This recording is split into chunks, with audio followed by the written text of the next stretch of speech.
Hello and welcome to the Desk Deployment Podcast. I'm Dave, and as always, I'm joined by Jack. Hello. How you doing? Not too bad, mate. How are you?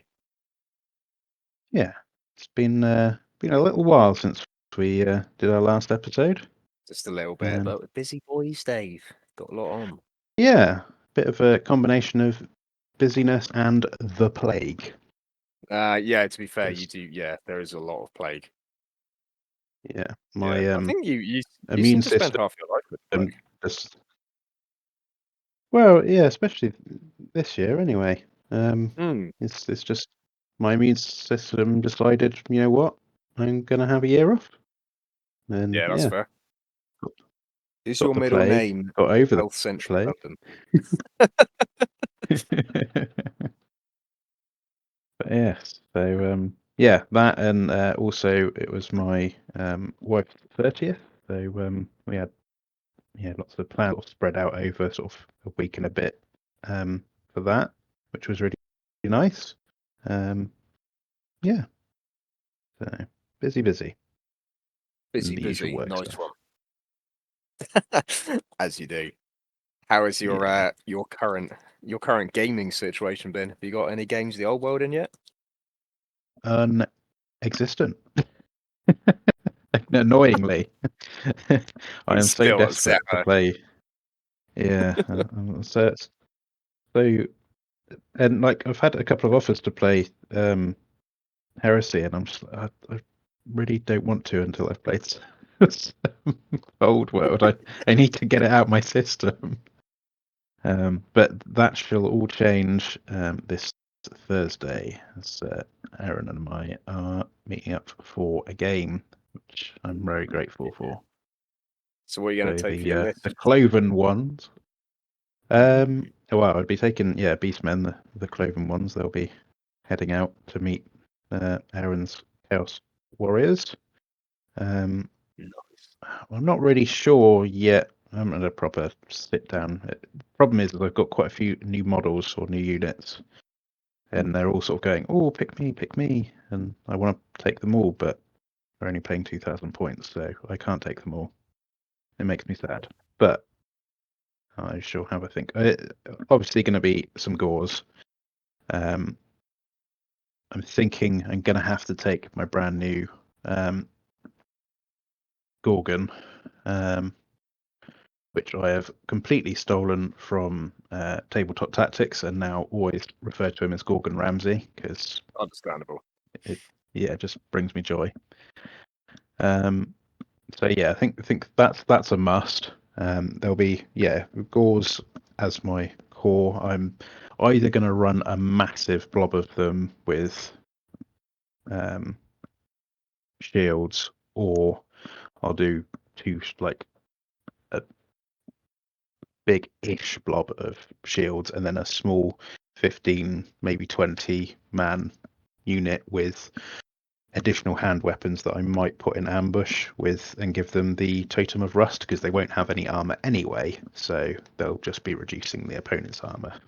Which that's quite a cool idea. Which is almost like giving them, AP on their hand weapons. And then if they get frenzy as well on top of their additional hand weapons, it could be nasty if everything aligns. Spicy little boys but running in from the side of the line. Yeah, but I've also got some Centaurs that I've painted up, which I'd like to use as well, and I've also got some Minotaurs. So I'm like, what do I pick? What do I take? And then, depending on how I get along, I may also have my Ungor archers painted up. So maybe I might want to put a magic missile themed Grey Shaman with them and just sit there blasting the crap out of anything that comes near, whilst using the Ungors as meat shields. As any self-respecting Beastman Shaman would. Exactly. Yeah. But so for me, hobby-wise, lately has been painting, and maybe a little bit more painting. Yeah, you painted quite a lot though, haven't you? You've got a fair bit done. Yeah, that was six Minotaurs, 10 Centaurs, the Gorgon, and I'm about halfway done with painting up some new bases so I can rebase my Bestigors and Beast Lord in the new 30mm size. And hopefully my new movement trays will arrive at some point this week. Nice. But yeah, so yeah, I've definitely Awesome. been a busy bee, Hmm. but I understand you have as well. Well, yeah. So what have I done since we've last recorded? Loads. So I finished all my Imperial Army, so they got all those done. So Yeah, 3,000 boy. points of Imperial Army for Horus Heresy. So got all those finished, apart from the flags for Land Raiders, which I do need to finish actually. My airbrush broke. So we'll sort of I'm down to brush painting now, so we'll see how far that goes. But yeah, I know, back to the Stone Age. But yeah, good times. But yeah, so I've done that. I've finished 3 Pegasus Knights as well for my Bretonians. Oh, nice. So they're all done. And at the minute I'm painting some Foot Knights. So I'm sure I've done some more stuff as well, but I'm not sure. I've printed a lot as well. Well, not a lot, but some.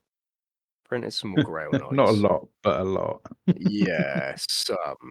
Yeah. Printed some more Grail Knights. I primed a load of stuff as well for the Bretonians too. Like those Questing Knights I've had sat around Yeah. for ages. Did all the Zenithling on those. Mounted Yeoman as well. Did all the Zenithling and pre-shade for those.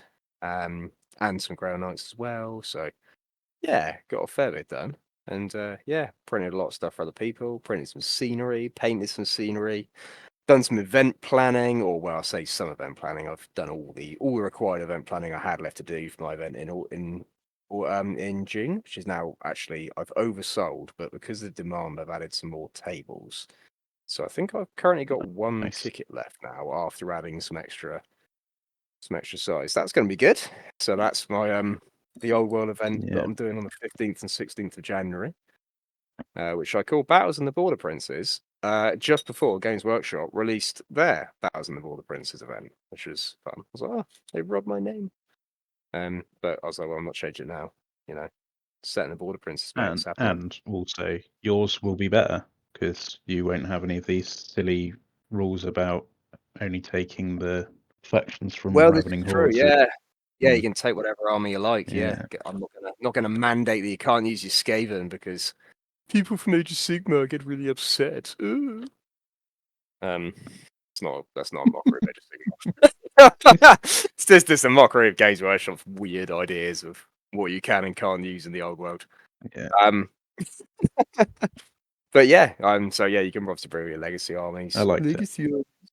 Yes, you can bring bring your Skaven, bring your ogres, bring your undead, bring your dark elves.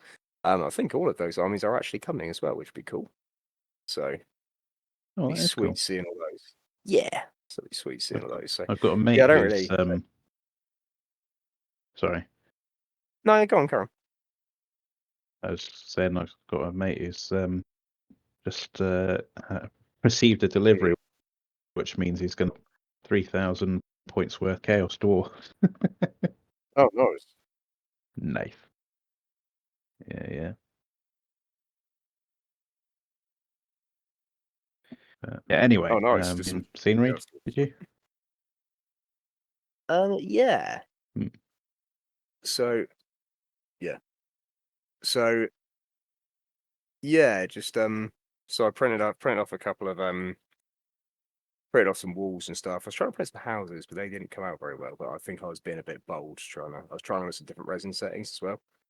So I've got a ruined house now, Okay. but not a fully printed house. But yeah, printed off Oh, some walls and stuff. I mean, I've got enough terrain anyway, but it was more that I just wanted to do more. I don't really know why. Like I said, I've got enough to do all the tables plus the additional ones I've added. But I was like, oh, I could do some more scenery. So I've done some more scenery. it has Yeah, no, been so nice so seeing. yeah. Sorry, keep on cutting you off. I was just saying that it's been nice seeing, obviously, your work that you're doing on your walls and whatnot, and everybody's work on the event chat that you've set up for your event in June. Yeah, it's really cool seeing everyone's stuff like coming together in it.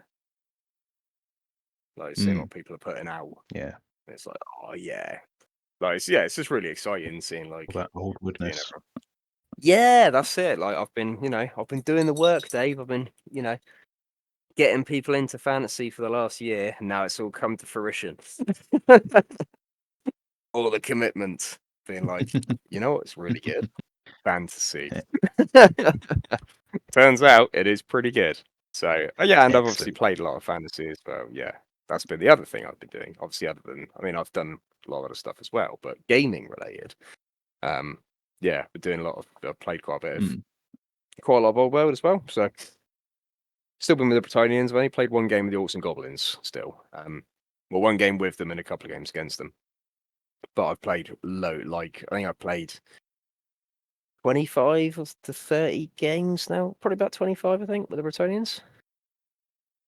Which has Nice. been fun. So sort of like getting a good feel for it now, Yeah,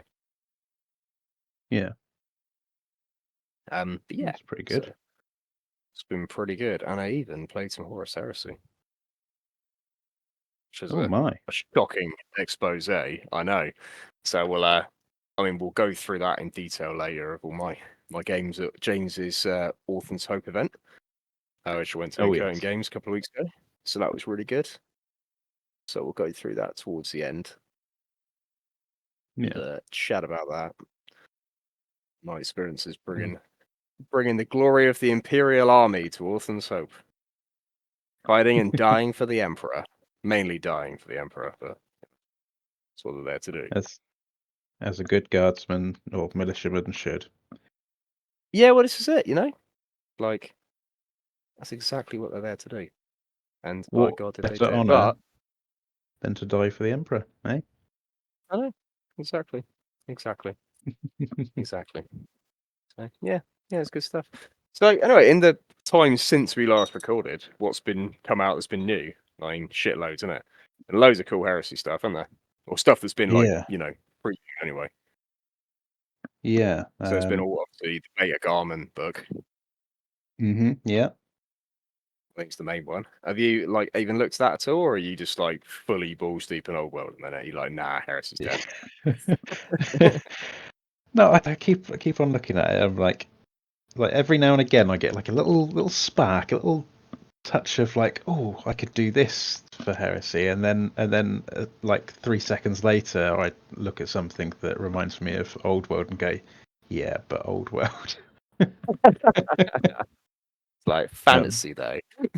Yeah, I'm obviously quite enthusiastic for the Old World action at the moment, but yeah, I think realistically going forwards, like once I've had some games and I've got it out my system, the newness, then yeah, I think it will be a case of like Heresy and Old World will be my main gaming systems that I'll play. Yeah. Whether I lean more to Old World than Heresy, I think that'll probably end up being the case, but it just depends how I think it's going to be. Depends how I'm feeling at the moment, and if I've maybe watched a film or something that's Yeah, inspired that's me it, one yeah. way or another. But yeah, I get the feeling that Old World's going to be like maybe my main squeeze, with Heresy being my side piece. Side figure every couple of months. Yeah, Hey baby, you want to go night lording? yeah, exactly. She's like, yeah. How do you feel about a little courage and honor? Oh. Yeah. Exactly. Yeah, so yeah, I've sort of half noticed, some of the announcements and releases for Heresy, and yeah, there's been some stuff that at the time I think I made positive comments towards, but I can't think of it off the top of So my you head right now. briefly looked at it. All right. Yeah, Well, obviously it's Beta Garmin, which is the main thing, isn't it? So Yeah, that sounds really cool. I think like actually getting rules for Black Shields and Shattered Legions again. yeah, definitely. That's really cool. I mean, what I'm hoping for with Shattered Legions is that we're able to combine the dudes in the same squads. Like, I don't know how that will work, but I mean, what I felt last time with Shattered Legions, was that they didn't really feel like you were playing how the Shattered Legions feel in the background. It Yeah, was just kind of like you were playing like 3 allied armies all together. You know, yeah. because you just took each unit, and it was kind of just to pick the best of, like a best of show kind of thing. Yeah. Which is cool, but I'm hoping they play a little bit more like like they are in the background, where it's sort of like these squads of kind of these the remnants of detachment A or unit B from various legions, sort of banding together to sort of make their last stand to complete these like desperate missions. That'd be cool. So hopefully, yeah. So I'm hoping to see, hopefully it's a bit more like that. Yeah. Because I tended to find that it was quite rare you'd see Shattered Legions sort of at events, and then when you did, often it wasn't like they weren't particularly themey. They kind of more felt like Mm, someone had taken them because they wanted to, they wanted to play like a bit of a meme. yeah, Like sort of like Stone Gauntlet, Iron Hand, something like that. yeah. And it's like cool, but also yeah, and the same with Black Shields, really. Like I'm hoping the rules are a little bit more like they sort of feel like the Black Shields as opposed to because last time, although they had some really cool options, it was very much kind of people just taking Chimera all the time, wasn't it? Yeah. That's sort of what it came down to. It was like, yeah, just got Chimera again, mate. You're like, oh, cool. Is it Chimera with chain axes and red grenades? Yep. Oh, cool. How original. Yeah, yeah. Oh, right. I see. Is that because that's the best option by any chance? Yeah. Oh, okay. Yes. Yeah. I So am shooketh to the core. yeah, true. I'm truly shooketh by that. So yeah, so hopefully they'll be a bit more like, they'll feel a bit more to the fluff as opposed to just being like, a bit of a just feeling a little bit gamey. So yeah, exactly. Looking forward to seeing that. And obviously got the new models. Like Endred Har looks fucking sweet, doesn't he? Yeah, he does look very Like cool. I that is I just really such a liked cool. that model. Yeah, that looks like insane, man. That And is more that Mark is one of the 5. ones I remember. Yeah, just for your brief looks into it. And like I know obviously yeah, it's just looks he just is so good, doesn't he? Like that's just like they've done such a good job on that model. Like Yeah, just in that like damage Mark 5 he's wearing, like he just looks like an absolute beast. Like he looks just like he does in the pictures. So yeah. that's really cool. Like A big case of war. big angry boy. Yeah. So that'd be sweet, sort of seeing him. And if they're bringing characters like him out, it looks like there's going to be a bit more focus on how the Black Shields are. I know there's not a lot of background on them, Mm, but kind of having that option to play those sort of more militant Black Shields because yeah, there was a lot of there's a lot of background for like the Ashen Claws, wasn't there, in Book 6? But then that didn't really seem to translate to the game that well. yeah. So it looks like they're going to have it a bit more kind of focused on bit more focused on the background. So yeah, that'd be sweet. And then we obviously have the Storm Seer as well. He's finally come out after getting previewed like 6 months ago Yeah, or something. Like I don't know, I forgot he existed for a while yeah, because I was I like did. he came out and I was like, oh yeah, I'll get that model when it comes out. And then I just never saw him again. And I was like, did I see a Storm Seer or was I just imagining it? And then I went online at one point being like, it's been released, and I was searching for him, and obviously on that Good Games Workshop website, you don't even know, do you? You're like, did it come out and it's just really badly hidden with keywords, or has it just not been released? Yeah, no. Yeah. So when they put him up, I was like, oh my god, it's the Stormseer. Yeah. So he's out. The Siege Breaker's out as well, I think, isn't he? Yeah. He's a It's release. quite that seemed to split a lot of people, the Siege Breaker, but Yeah, a I lot of thought it was people pretty don't like cool. him, do they? Oh yeah, I think he looks great. Yeah, I don't get I think people's he's one hate. of the best ones they've. Yeah, I don't know. I think he's one of the best ones they've done. But Yeah. yeah, I Mm. don't know. I think what it is, a lot of people really like that kind of, the very early Heresy model aesthetic where everything was very plain. Mm. I think a lot of people quite like that, and because he's more, if anything, he's close to the artwork, isn't he? Like, I Yeah. think a lot of the new models coming out now they're very loyal to the actual Heresy artwork we're seeing, whereas a lot of the older models were very, they weren't really that true to the artwork, but they were very, they were a very unique aesthetics. It was almost the antithesis to 40k, wasn't it? Yeah. They're very kind of clean and like stripped back and brutal kind of thing. And obviously now we're getting models with a lot more detail on them, you know, a lot more like gubbins. Yeah. But like I said, they're very close to what the artwork was always show. You know, stuff in Legacy in what's it called, Visions of Betrayal, and then there's a lot of inspiration from Rogue Trader as well, isn't there?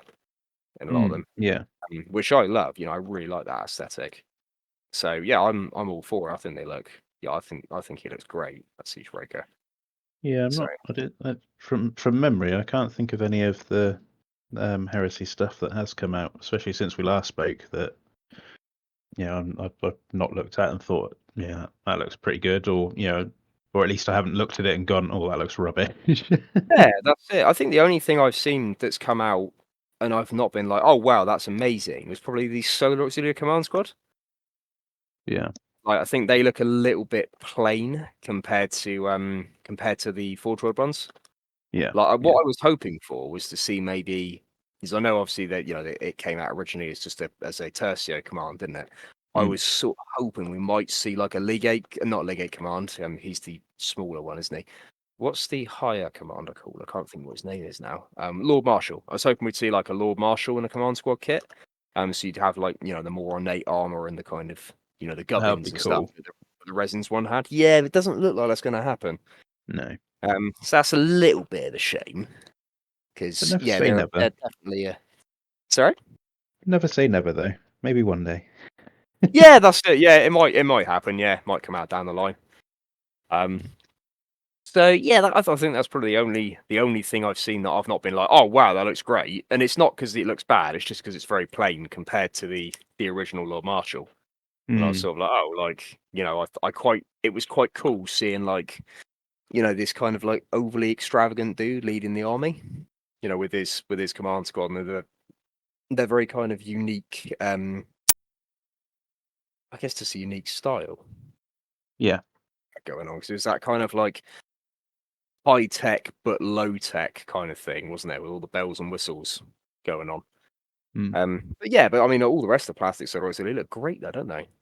Yeah, that little battle group thing that they've got out for pre-order Yeah, looks pretty cool as well, with the walker and tanks and whatnot. yeah. The Othon Sentinel is quite funny, isn't it? Like Yeah. it's a bit like, and that what that is one of the things that I look at, and then you sort of think, right, is it time that crack missiles get a bit of an update? It's something like that with a 2-up save. It just laughs at crack missiles, doesn't it? Yeah, which you'd have thought crack missiles would have been like a good thing Well, to put into it. Yeah. yeah, that's it. Yeah, whereas it's kind of just like, okay, cool, fire 10 crack missiles at me, mate. I don't even care. And and on top of that, like, it just sort of pushes you even more towards las cannons. Well, that's it. Yeah, it's almost like it's been built with the idea that las cannons exist. Yeah. But then it's like, oh well, what is the crack missile doing at this point? If I think if they added something like something that where it affects, like the crack missiles affect tanks, or armored things Yeah. specifically, I think would be good. Mm. Like, it's AP3 if you're firing at just some guys, but actually if you're firing at a tank or something, which is what it's meant to be firing at, then maybe it does something a little bit extra. Yeah, I'd almost go the other way because I think it's what I find it's not very good against is stuff. You know, the stuff that's like in between a tank and a vehicle. So, like, sorry, in between a tank infantry, like dreadnoughts, sentinels, that sort of thing, Yeah. land speeders, that sort of stuff. Like, if those things have got a 2-up save or a lot of wounds, the crack missile just seems irrelevant to a degree. Mm, Like yeah. against, I mean, like that sentinel. That sentinel you would think would be like a perk because it's just a fucking dude in a box, isn't it? But Yeah. like. But a crack missile can't really do anything against him because it's got a 2-up save. And the same against a dreadnought, like you fire 10 crack missiles at a dreadnought and he's like, nice. Anyway. So I don't know, maybe against stuff like maybe against mechanized and dreadnought and automata, they get breaching 5+ or something. That'd be cool. Yeah.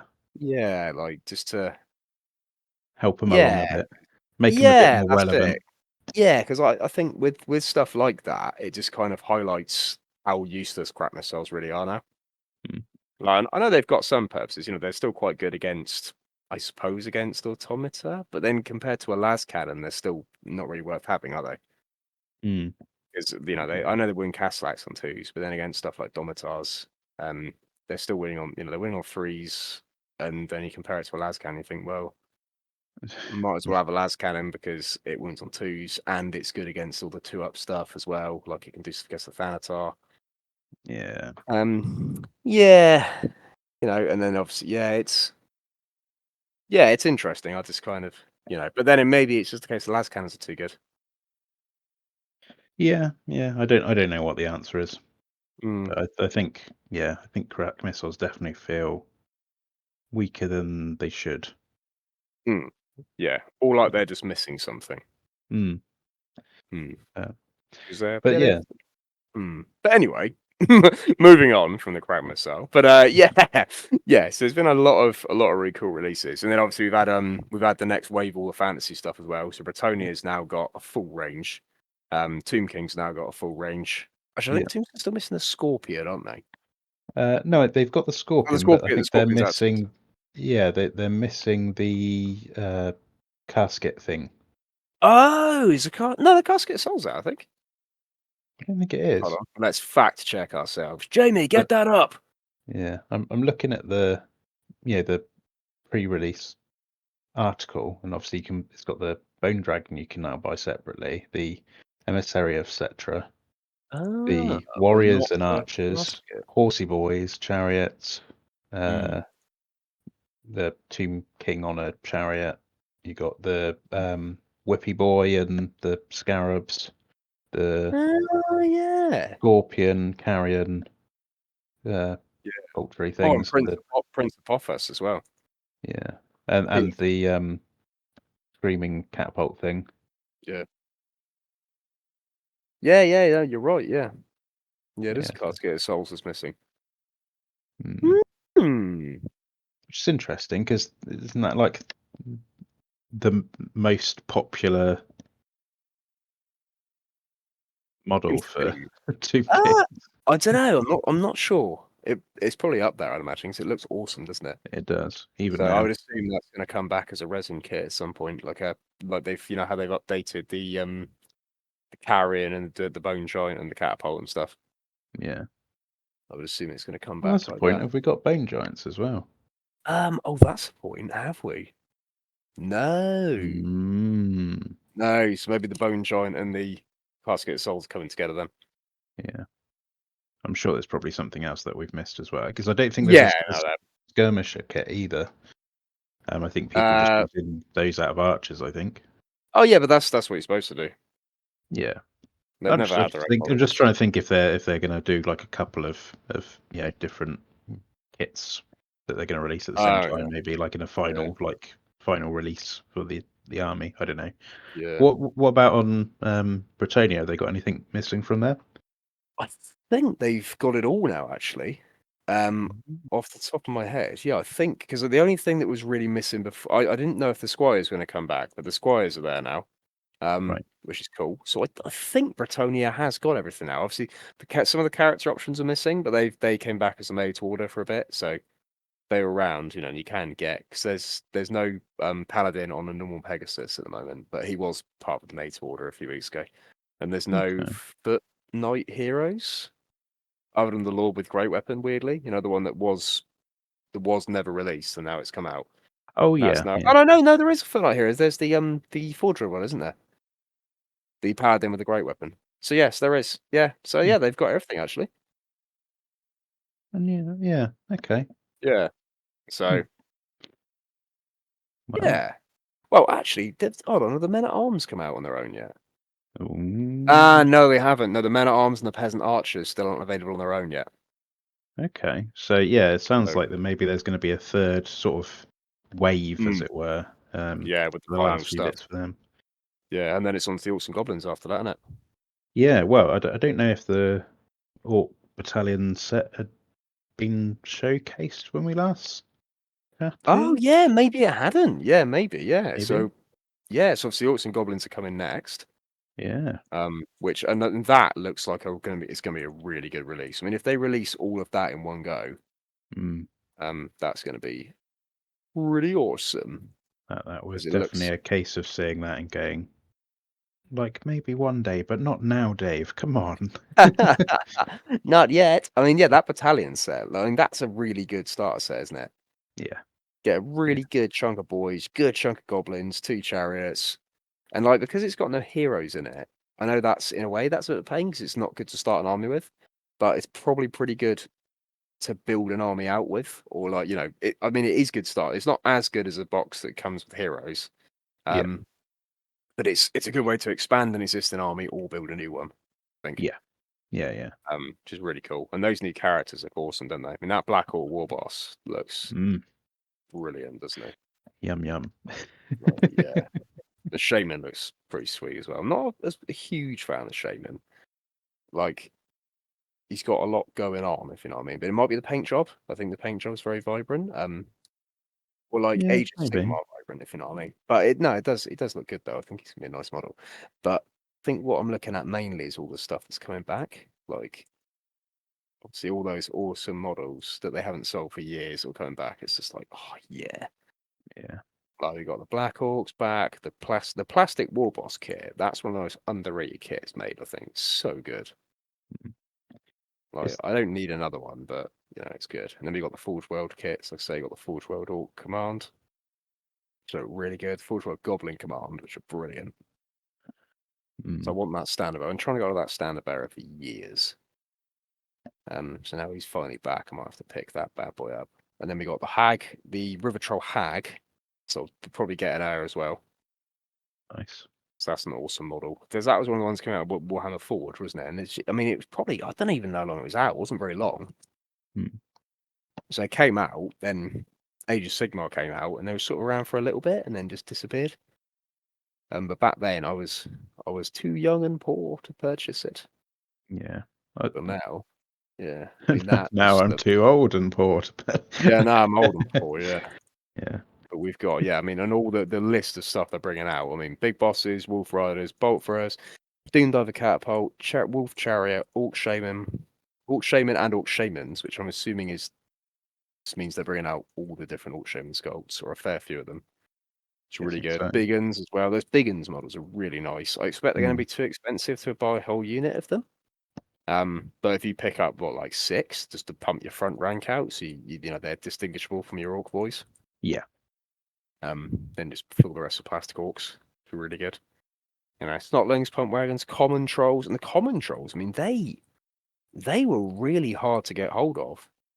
I don't Mm. know how well they'll sell because people tend to find people who normally had stone trolls or river trolls. That's what I had, but the common trolls look really cool though. And I said they weren't out long. They were sort of there and gone kind of thing. Or I suppose they were out long, but they weren't they weren't out for as long as they sort of were one of the first models to disappear. Yeah. But I mean the made to order they're putting up. Obviously, got the Marauder Giant, which is like that's one of those kits in it that it's one of those like Holy Grail kits Yeah. that everyone loves. So bringing that out, I mean that seems like such a good idea on their part. Definitely. So I imagine they're going to make a bit of money on that one. Oi. But yeah, then I think I'm gonna have to pick up a set of the Stone Trolls though. So send the Stone Trolls and River Trolls back, and I've got 3 of the River Trolls. They're some of my favourite models. You know, Mm. I always put in my army. You know, I had them for years and years. But yeah, I think I'll probably get some of them, and they probably get 6 of the Stone Trolls as well, because they're another unit that you know when I was sort of doing my Orc and Goblin army when I was I was probably like 12, I think, maybe a little bit older. I might have been a little When older. he was a young warthog. Yeah, but obviously I just couldn't afford to buy because even back then, you know, it was like I think they were quite hard to get online even then. So you know, looking at eBay and stuff, and they were just so expensive I couldn't afford them. But now I'll probably get a unit 6 of them just because they just look so good. It is very exciting. All of the stuff that they're Very exciting. releasing for Yeah. Old World. I suppose the only bit of don't know if you'd really call it controversy, but was the announcement about Kislev and Oh yeah, about Christopher Cathay having no that's plans it. to currently bring them out. I don't think. I think that's just their way of being like, stop fucking bothering us. Yeah. Like they're Yeah. not going to be out for a while, but I would put money that they're going to be coming. It would seem a bit weird for them to have whole padded out section in the rule book about Yeah. them Oh, if they weren't going to be putting that much effort into them. yeah. And all of the sort of background stuff that they've done with looking at how the weapons would look like and stuff like that, because they've done articles on it previously. I Yeah. think it's a case of there's no set plans because they don't have set dates for releases for it. Yeah. I think maybe it will be maybe a couple of years out, maybe. I certainly think it definitely won't be out until the factions in the main rule books that we've got at the moment have full ranges that you can buy again.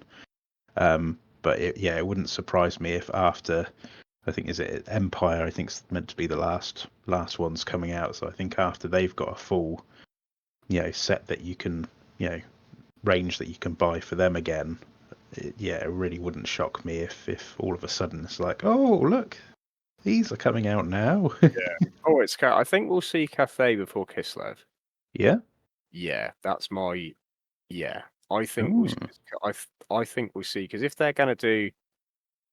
If they're going, I know they did that article about, and I know this seems to change a lot. I'm not sure quite what they're doing with the old world their behind lives. the scenes. Well, no, it's with the old world behind the scenes, Gerald. But they talked about like how the timeline's designed to lead up to the siege of Prague, Mm, which you would assume would involve Kislev. yeah. So I would imagine Kislev will be one of the last factions to kind of coincide with that. Okay. So my bet is that we'll see Cathay first, but I could be wrong. You know, Yeah. but I think we'll see them both eventually. Again, like I Yeah. say, could be totally wrong, but I'd be willing to put some money on that we will see them both. Yeah. I reckon they'll both be coming out Yeah, at some point. It probably won't be for a long while, but yeah, but um, eventually, yeah. yeah. It's probably just as so they can just be like, look, we said they're not coming. Stop bothering us. Yeah. Because it's you see, I don't know if you've seen every time anything gets released, you see it on like their Instagram page, and Yeah. it's just people chatting like bear shit all the time and being like, "Oh, when's this coming?" Yeah. Like someone's like, yeah, they put out like a thing of like, "Oh, here's Snowball stuff," and someone's like, "When are we getting X or whatever?" I put some Space Marines. They put out some Heresy stuff. Someone comments like, "Why more Space Marines?" So it's because the Horus Heresy, you moron. I'm like, when am I getting new Elder? It's like, ugh, like, shut up. Like, so, I suspect they probably get a lot of comments, like, whenever they put something for Old World. When are Kislev and Cathay coming? Yeah. It's just easier to be like, look, it's not happening for a while. Shut up. Yeah. Definitely. Um, So, yeah, and I think as well, I suppose it gives them that sort of breathing space of if, and I don't think that's going to be the case by the way everything seems to have been selling. But if Old World doesn't do well and it sort of takes off the onus of, well, we never actually promised to bring that stuff out, so yeah, we're not. exactly, yeah. But Yeah. the way everything seems to be going, I can't see that would be the case. I think they're doing well. I imagine. I obviously haven't seen any figures. I'm just going by how quickly stuff seems to sell out for Old World. But yeah, it seems like it's been rather popular. Yeah, it seems so, doesn't it? Yeah, it seems to be well received. Mm. So yeah, no, seems pretty good, pretty good. But yeah, it's cool to see all the releases, like see everything that's coming out, to see people getting into it, and if the releases are sort of steady, like it looks like it's going to be sort of like Orcs and Goblins following on. I know it's been a little bit slow to begin with. I mean that it does almost seem like Games Workshop are deliberately trying to self-sabotage themselves a little bit, doesn't it? In many regards, you sort of think like, what are you doing? Yeah, Just sell people the models. But I'm sure there's, I don't know, it's I imagine if they plan their release schedule out, this is probably all planned, yeah, years ahead. And they probably didn't expect it to be this popular for reasons.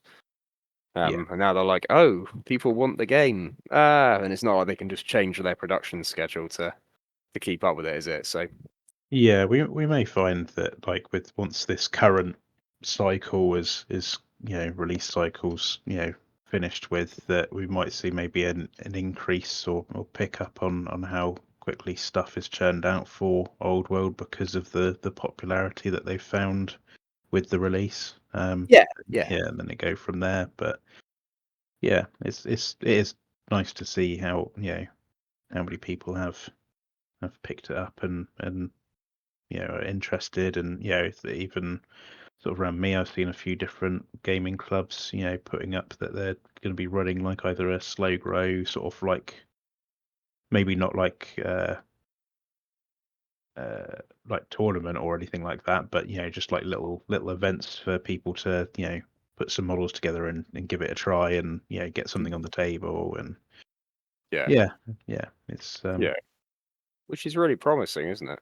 yeah, definitely. So, all positive stuff. All positive stuff. Positivity, Woo! And until Games Workshop actually wants to sell us stuff, we can always 3D print it.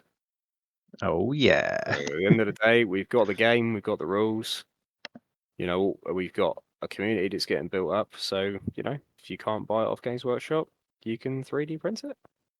If you can't buy So, it from Games Workshop, you can buy it from Jack. well, yeah, or I can 3D print it for you for a very reasonable price. Yeah, there is that too. But yeah, like we've got. I think it's just in a really good place, isn't it? It just seems like you can buy your models in Games Workshop if you want, but you might have to wait a while because obviously their support isn't there. But it will be. Yeah. And then so it's all good, brother.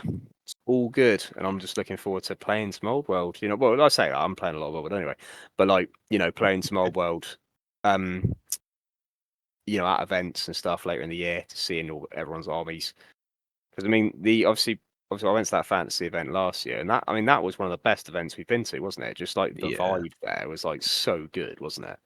It was Like, such a good time, and it was just everybody was super friendly and pumped just to be playing some square bases. yeah, exactly. And everybody's armies looked absolutely fantastic.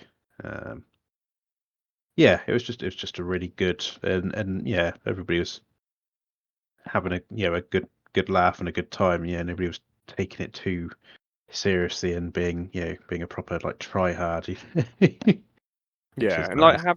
I think having like, if the community like stays like that, Mm. then it's just going to be great, isn't it? It's going Yeah. to be such a good time. And then we can all start arguing about Linehammer. Yeah. The great Linehammer debate. Yes. Did you want to explain what the Linehammer debate is Oh, for well, those who might not? yeah, so Linehammer is a fantastic meme that's currently, well, I say meme, it's the current talk of the internet. Being that because of the way the old world plays, obviously your front rank all strikes, even though they're not in base contact, they still get to make one attack. Which means that you can lead to situations where if you put your unit in a massive line, then you can have like a 30-man unit in a huge line that can fight.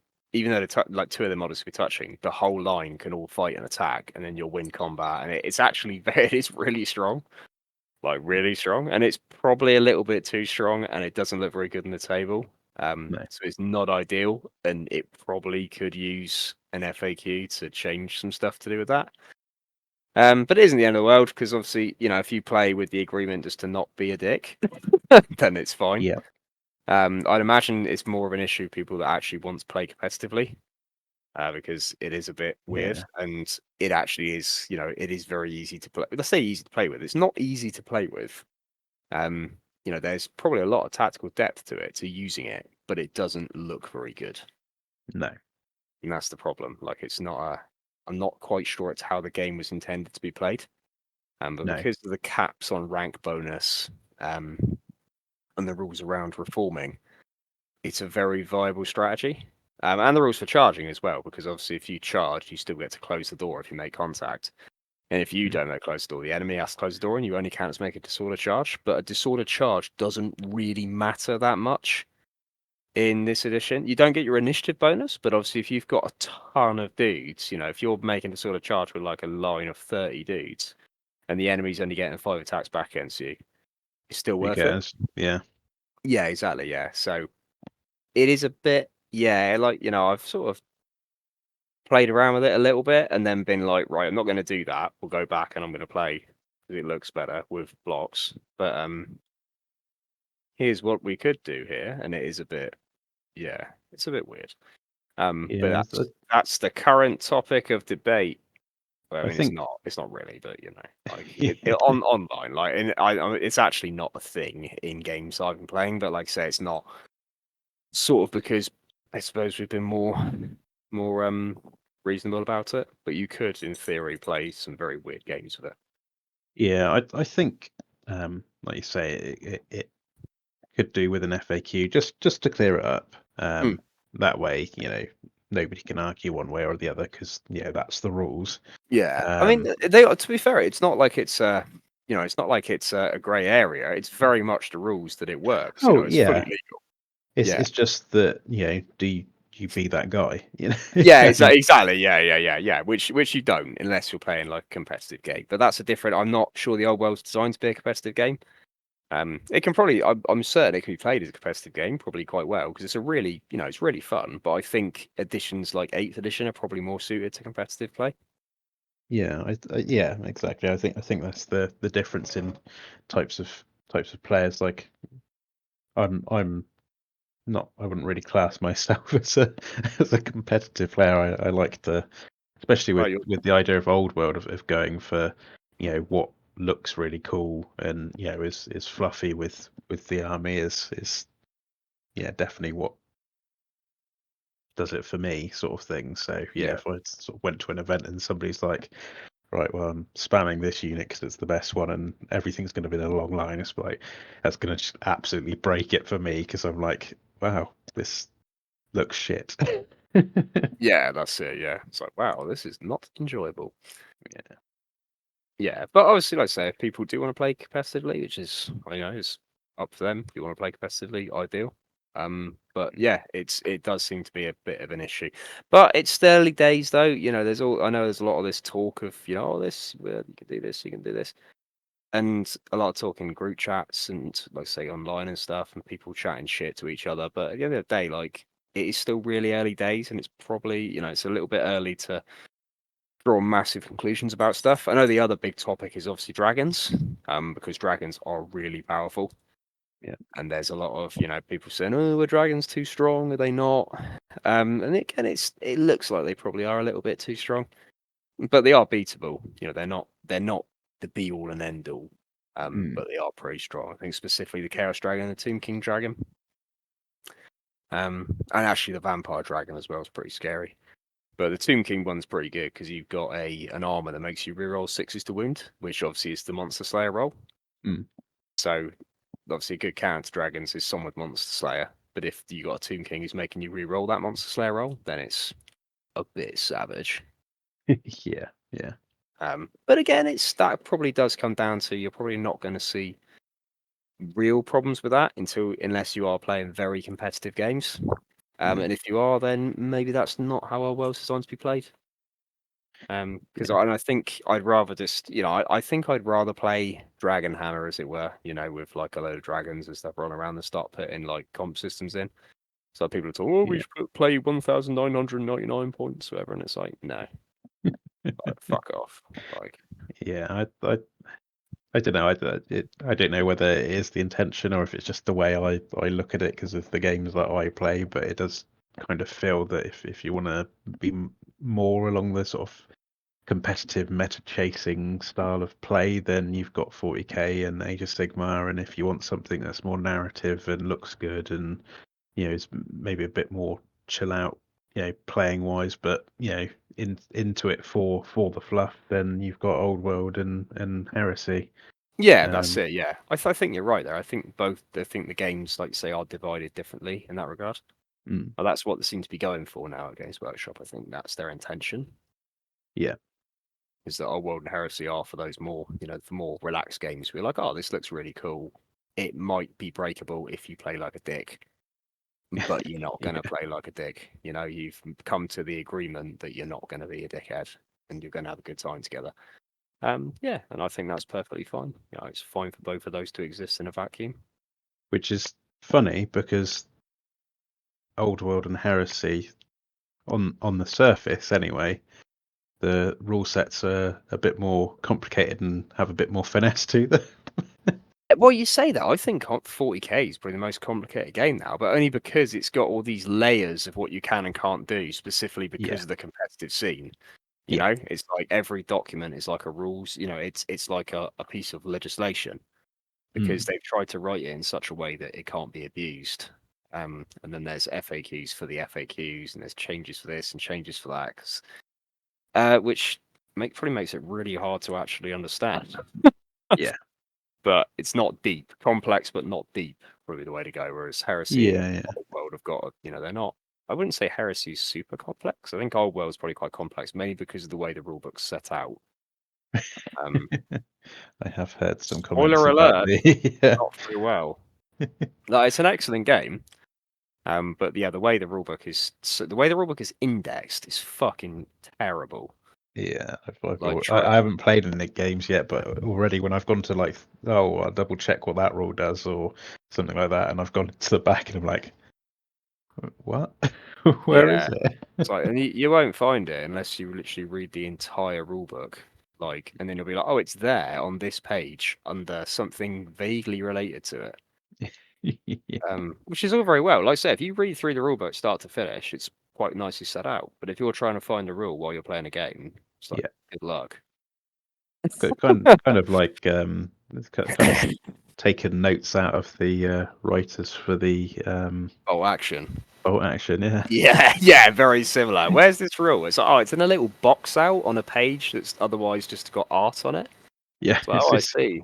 Yeah, It's got a yeah, quote from obscure sergeant in the 39th Battalion or something like that. and underneath that is a very important rule. Yeah. And we didn't put an index in because you don't need that. It's like, oh, okay. but like I say, Bolt Actions and all those games is really good, isn't it? Although Bolt Actions it's got quite a large competitive scene, hasn't it? It has, yeah. So so there's, I guess, if you still want to play, what's it called? You want to play the Old World competitively? There's definitely options there for it. Yeah. Well, obviously, at the end of the day, it's a hobby, and people can play the hobby the way they want to play it. But do whatever you like. Yeah. Exactly. Anyway, that was a tangent, wasn't it? Just a little bit. Beautiful little tangent. I don't know where we're at now. We were talking about what's new and stuff, and I spoke about the announcement that they're not doing the Kislev or Cathay. Oh yeah, that's right. And then we got onto Linehammer. Yeah, we did. Yeah, somehow. Yeah. That was the tangent. Yeah, but I mean, I suppose that actually brings a good sort of little segue into sort of where I'm at with Old World. And obviously, like I say, I've played quite a lot of games with it now. I know you've not played a lot at all, but I've been smashing it. not a lot being none. Yeah. But it is a really good game.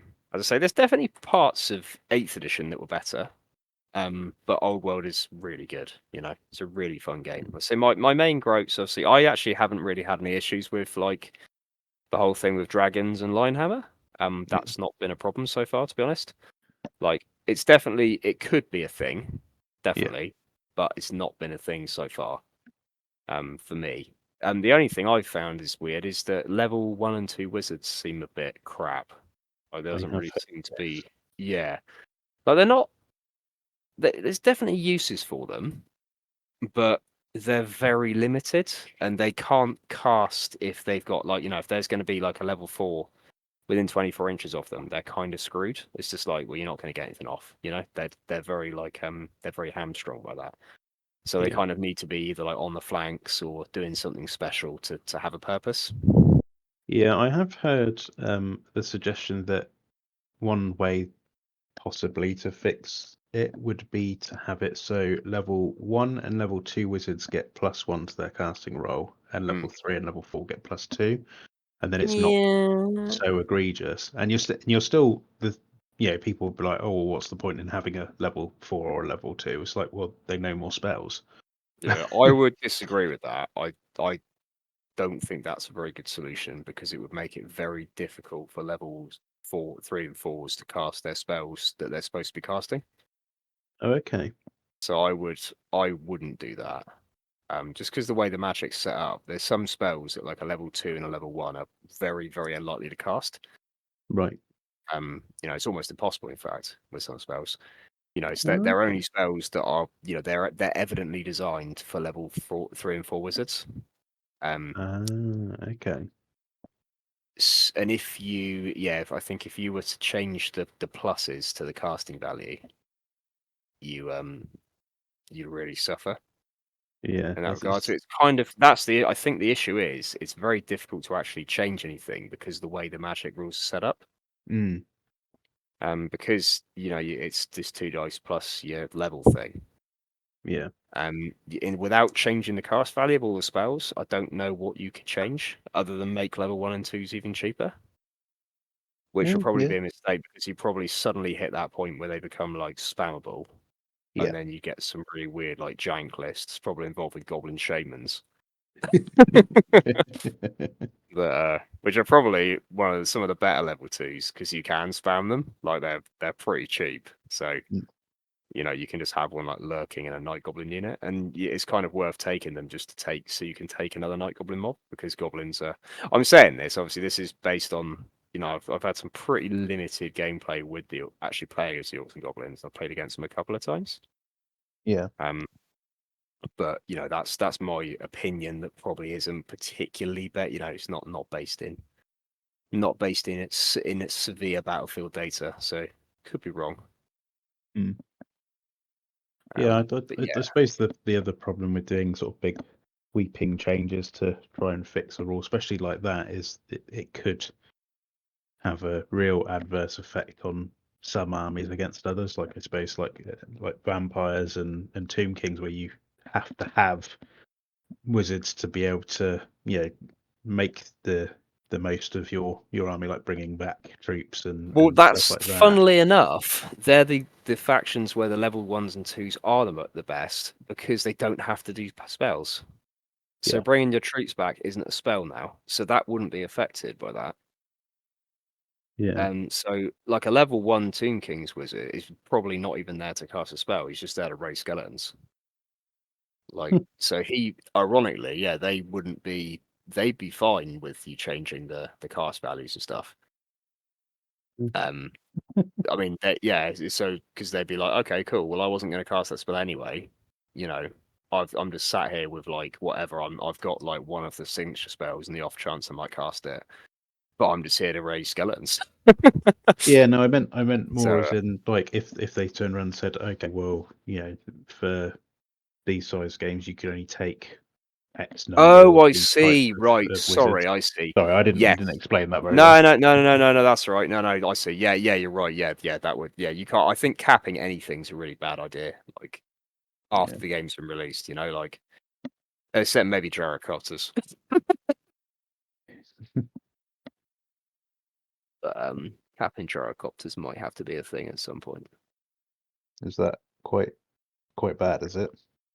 Well, they're a skirmish unit with a template that ignores armor saves Oh, with fly, and you can just take shitloads of them huh. in like little one-man units. Well, So yes, that might be an issue. yeah, I can see Yeah, how that might be abused. yeah, might be a slow problem. But again, it's still a little bit early to say for definite. But you just look at them and you're like, I'm surprised they're not. like You this can only looks take very X strong. number per 1,000 or something like that unit. I think they are, but you can take enough of them per 1,000 because you can take them in unit. You can take them in little one-man squads, or you can take. I think they're 3 per 1,000, but you can take them in with like 1 to 6. Oh, Yeah, so it's like all right. yeah, so you can take a fair few of them, Well, which might be an issue, but also might not be. And dwarfs have got they don't seem to have a huge amount of girlfriends. To be honest, they hit really hard, but they're very very slow. and they're ironically the worst faction at resisting magic now as well. Really? Yeah, because they get an innate magic resistance now. Right. But they they don't get any bonus. That which is all very well. It's just like minus to your cast value. But and then their rune lords and their rune smiths can dispel, but they count as lower level wizards, so they're going to struggle with their Mm. dispelling. Yeah. And then obviously, yeah, so they're sort of at a bit of a disadvantage, really, as compared to like someone who has a level 4 wizard for dispelling stuff. The dwarfs are running around with like lower level wizards. They're like, Which- please don't cast on me. Whereas before, Yeah. it's quite difficult to cast magic on dwarfs. Yeah. I suppose that I don't know. Maybe they're sort of it's a fine line to tread, because I suppose if you make their dispelling abilities too strong, then Mm. unit like armies that kind of almost rely on a bit of magic to make their troops actually half decent, like I suppose like Tomb Kings with putting spells on their Yeah, exactly. Yeah, the units. dwarfs shut it down and be like, nope, and then No, be like, and then their superior troops just walk through their yeah, opponent. I think you're right there. Yeah, I think it's a very fine line, and they've probably tried their best not to make dwarfs unfun, because obviously dwarfs had their reputation in the last edition of being quite unfun to play with or against. Yeah. Because you formed the gun line, shut down all the spells, and just went, "Yep, cool. I'm just going to fire guns at you for the whole game." So I think they've tried to avoid that. That Yeah. seems to be what their game design is. So yeah, Mm. But again, it's these are all just things thoughts so far, and I could be I could be very wrong in a lot of them, because it's not really based on. I don't think it's based on not enough information yet to make a call one way or the other. Yeah. I can make a call how Bretonia play, I think. Yeah. But yeah, we should. I think I really like, to be honest, what they've done with them overall. There's a few bits. I think dams was a little bit useless, like the level 1 and 2 again. Just because the way the army makes up, you think, well, I could probably take a paladin for the same cost as these. A paladin would be better. But Okay. like a knights errant seem a bit useless outside of the crusade list. Oh, okay. In the crusade list, they're great. But I think outside the crusade list, there's not much point taking, and I still, I'm still using them, because again, like you were saying, it's more about the theme as opposed to actually playing, being like, oh, I'm going to take the best unit. But knights errant seem just a bit crap compared to knights of the realm. Like, they don't have counter charge. They're only weapon skill 3. They're lower leadership, and they can't take their own banner anymore, which I think is a little bit of an oversight. I'm assuming that's a mistake. You'd But yeah, they think can't so. take the errant. Yeah, they can't take the errantry banner. Huh. So they're just a bit. Yeah, they Yeah. just don't.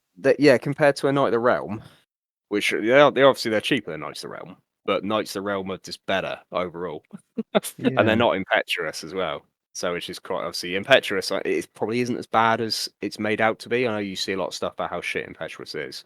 But I think with Bretonia, it's not so bad. It's probably worse than other armies. But for Bretonia, because you want to be making those charges anyway, you can set your knight. You've got a lot of movement, and if you take a battle magic wizard, you can cast, arcane agency and stuff to make sure you're in the right place at the right time. And you've got stuff like, you get your bonuses from various banners, the virtually impetuous knight. You've got purebreed warhorse, the rampager standard. All that sort of stuff. You can use that to really guarantee that your charges do work when you want them to work. So the Yeah. impetuous, I don't think is that much of an issue, or I've not found it's much. It's only buggered me in one game, and it still paid off all right. Right, I didn't want to charge a unit of storm vermin, and I did. You But it wouldn't was, it worked out okay. I didn't lose the game from it. But it wonder who was you were tight. playing. You had Stormburner. I know, right? Who would take a block of 50 storm vermin with a grey seer in it? Hmm. But yeah, ideally, I'd have liked to avoid charging a storm vermin that turn, because I wanted to maneuver around them. Yeah. But like, yeah, I don't think impetuous on them is as bad as it could be. It's like bad as it is in other units, like stuff like Empire. Empire, is it Pistoliers or Outriders? I get the two mixed up. One of them's got impetuous and just makes them crap. Oh. Because it's like a short-ranged shooting unit that then has to charge half the time. You're like, oh fuck. Yeah. but on Knights Errant, it's not so bad. But I still think they're a little bit pointless compared to Knights of the Realm. It seems like I wonder if maybe something got cut during the design. And it's sort of, but like I say, but on the other hand, though, when you play them in the Crusade list, they're pretty good. So it might be that they're just balanced around the Crusade list. Possibly. Because they sort of take the place Knights of the Realm in that list. They become compulsory. You have to take 1 unit of them per 1,000 points. But then they get buffed by, if they're near a Grail Knight or a Lord of Bretonnia, which is any of your heroes, a Baron, Paladin, or Duke, they're real ones to hit, and they gain additional points when they catch up out of standards. Oh, nice. So, and then they gain Veteran as well, and the Crusader's Vow, which gives them +1 to their charge distance. So they're like, they're fucking fast. So you're +1 to your charge, you're rolling, D2d6 pick the highest, plus D6, plus rerolling ones because you got Pure Breed Warhorse, +1, plus what I like to say, Virtual Impetuous Knight if you've got something in there, or the Rampage is standard. So you've got, they're going to connect and they're going to hit, and if they're rerolling ones as well, all you have to do is put a Paladin in the unit or have Grail Knights nearby, which you're going to do because Paladins are quite cheap, they're quite good for what they do as well. So you're probably going to be rolling ones to hit, which negates your weapon skill 3, really. Probably better, in a way, it makes them quite a lot better than Knights of the Realm against sort of like like mid-tier units. Because obviously Knights of the Realm, if they're fighting stuff like Chaos Warriors, they're hitting on 4s anyway. Whereas Knights Errant are hitting on 4s with a reroll, and then they hit the same strength. So so they're they do have uses definitely, but in a straight up game, it does seem like Knights of the Realm are just a bit better for what you're getting. But yeah. But you're enjoying playing them? Yeah. Sorry, I was a bit of a tangent there, wasn't I? I'm really enjoying playing them. Yeah, they definitely seem a lot more fun than they did last edition. So you've got a lot more options now. Obviously, Bretonnia, I think, are one of the armies that's only, in general, they've only been improved. Yeah. Because they were playing with such an old book before. I've been playing with the same Bretonnia book that I bought when I was 15, I think. I've been playing with that same book, and I'm 30 now. Ooh. So yeah, so it's been a while. So it's they've been very limited in options and units and stuff because they've been done by edition creep and just releases for other armies and changes and stuff that they haven't had. So it's led to quite a stat. And they've had a lot of units added back in as well because they were a very low options. There wasn't many units in each category. Yeah. They've got the new units now, so there's a lot of options. All their actual upgrades work now. As before, you had a list of upgrades you couldn't play with anymore because of the edition changes. It just made them unplayable. As in, they literally had no rules. The FAQ was like, nope, ignore this. And you're like, oh, okay. So they've got, they're a really fun army. I think everything's viable. Even like I say, the Island Knights, like I said something about the Knights Errant and that, but they're still viable. They're still playable. Everything's got a use. They've got options. There's multiple different things you can do. It's been really enjoyable, and I've mainly been playing just with the models that I've had for the last 15 years. I've added a couple of bits there, like obviously I added this year. I did maybe about. Just trying to think what. Yeah, so I've had the same eye for a long time, and then last year I added the Battle Pilgrims to it. I can't think what else I added. Oh, and another Trebuchet as well. I got, didn't I? So I've had the same army really. The same models picked from a long time, and I've still been using those same models with the addition of the Battle Pilgrims and the Trebuchet. And since the Old World's come out, the only units I've actually added to it are the Pegasus Knights that I finished on Saturday. So I've not actually played with that yet. So even with just my old models, I've had there's been so much variety and so many different things I can do and so many options I can play with. Really good. So now I'm adding these other units like the Pegasus Knights, and I'm just painting up some Foot Knights now. When they're all done, it's going to mean that I've got there's just a lot. There's a lot they can do. I'm not I'm looking at on paper. Foot Knights don't seem brilliant, but I'm definitely going to try them. So I've got 40 of them. So so I'm going to give them a go and see what that is. So I'm quite keen to try and play Foot Bretonnia. Which is really cool. Yeah, it's something I've wanted to do for years. Just play a full foot army. So I've got lots of men at arms. I've got lots of peasant bowmen. So now I can add a load of Foot Knights as well, and I can just play I can have a Baron with the Virtue Empathy, all my other Do dudes your on very foot. own Agincourt. Exactly, yeah. That's exactly what I'm gonna do. And I'll just be like, like, you're gonna charge me? But like, no, I might not even pray. I might roll first then. They're gonna Archie you lots. Yeah. But yeah, anyway, going back to it though, yeah, I think Bretonnia's they're just I think all the armies in the old world they're just it does seem like everything's been really well thought through. Mm. Like there's probably a couple of exceptions here and there, like the rulebook, the organization of the rulebook. but I'm happy to sacrifice that for the fact that all the armies seem to like they've actually had genuine attention put into them. Yeah. Like it seems like everything they've really put effort into making sure that everything seems playable, everything's got a use, and everything seems fun as well. Like in some of the later editions of 40k, stuff like a unit had a use, but it wasn't fun. Like stuff like Space Marine Scouts, where they just became like a chaff unit, didn't they? That would hold an objective for a turn. Like it's like, oh, that's cool, but also I don't really want to paint up my really cool unit just for it to be something that sits on an objective and doesn't really do anything else. Yeah. And it seems like the game design seems to be that even if stuff is designed to be chaff, it's chaff in a fun way. Like, you sort of like, oh yeah, you're having a good time, you're getting engaged, you're putting your models down, you're enjoying it. So yeah, from the Bretonnia standpoint anyway, everything does seem to have a use. And I'm just looking forward to playing even more, really, using even more models. I've got to paint my questing knights as well, so after the foot knights, I'll be on the questing knights, getting those done so I can play with those. Nice. So yeah. So it's been very good indeed, very good indeed.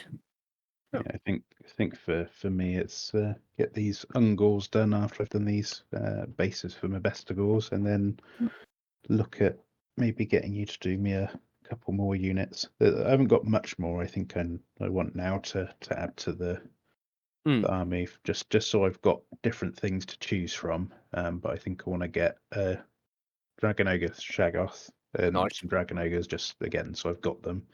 Mm. Because I know from looking at the rules and from comments online and stuff that they do the business. Yeah, but they do look like they do. It's not so much that for me. It's just having that option there, and if I want to take them, as a because I think it works with my army, then I've got that option. I think probably a Centaur Chieftain as well. Again, just so I've got the option there. And then maybe a few more Razorgore Piggies. Oh yeah. Replace my current ones because I got you to make them too small because I'm a fool. But yeah, and I think maybe another Chariot. I think Oh, that would be cool. Yeah. I think 3's a good number for Chariot. I think. Cheeky 3 chariots. Those little piggies. But yeah, I'll see how I go. I might possibly even get more Ungor Spearmen. Possibly, I don't know. A spear block does just look cool, doesn't it? If not anything else.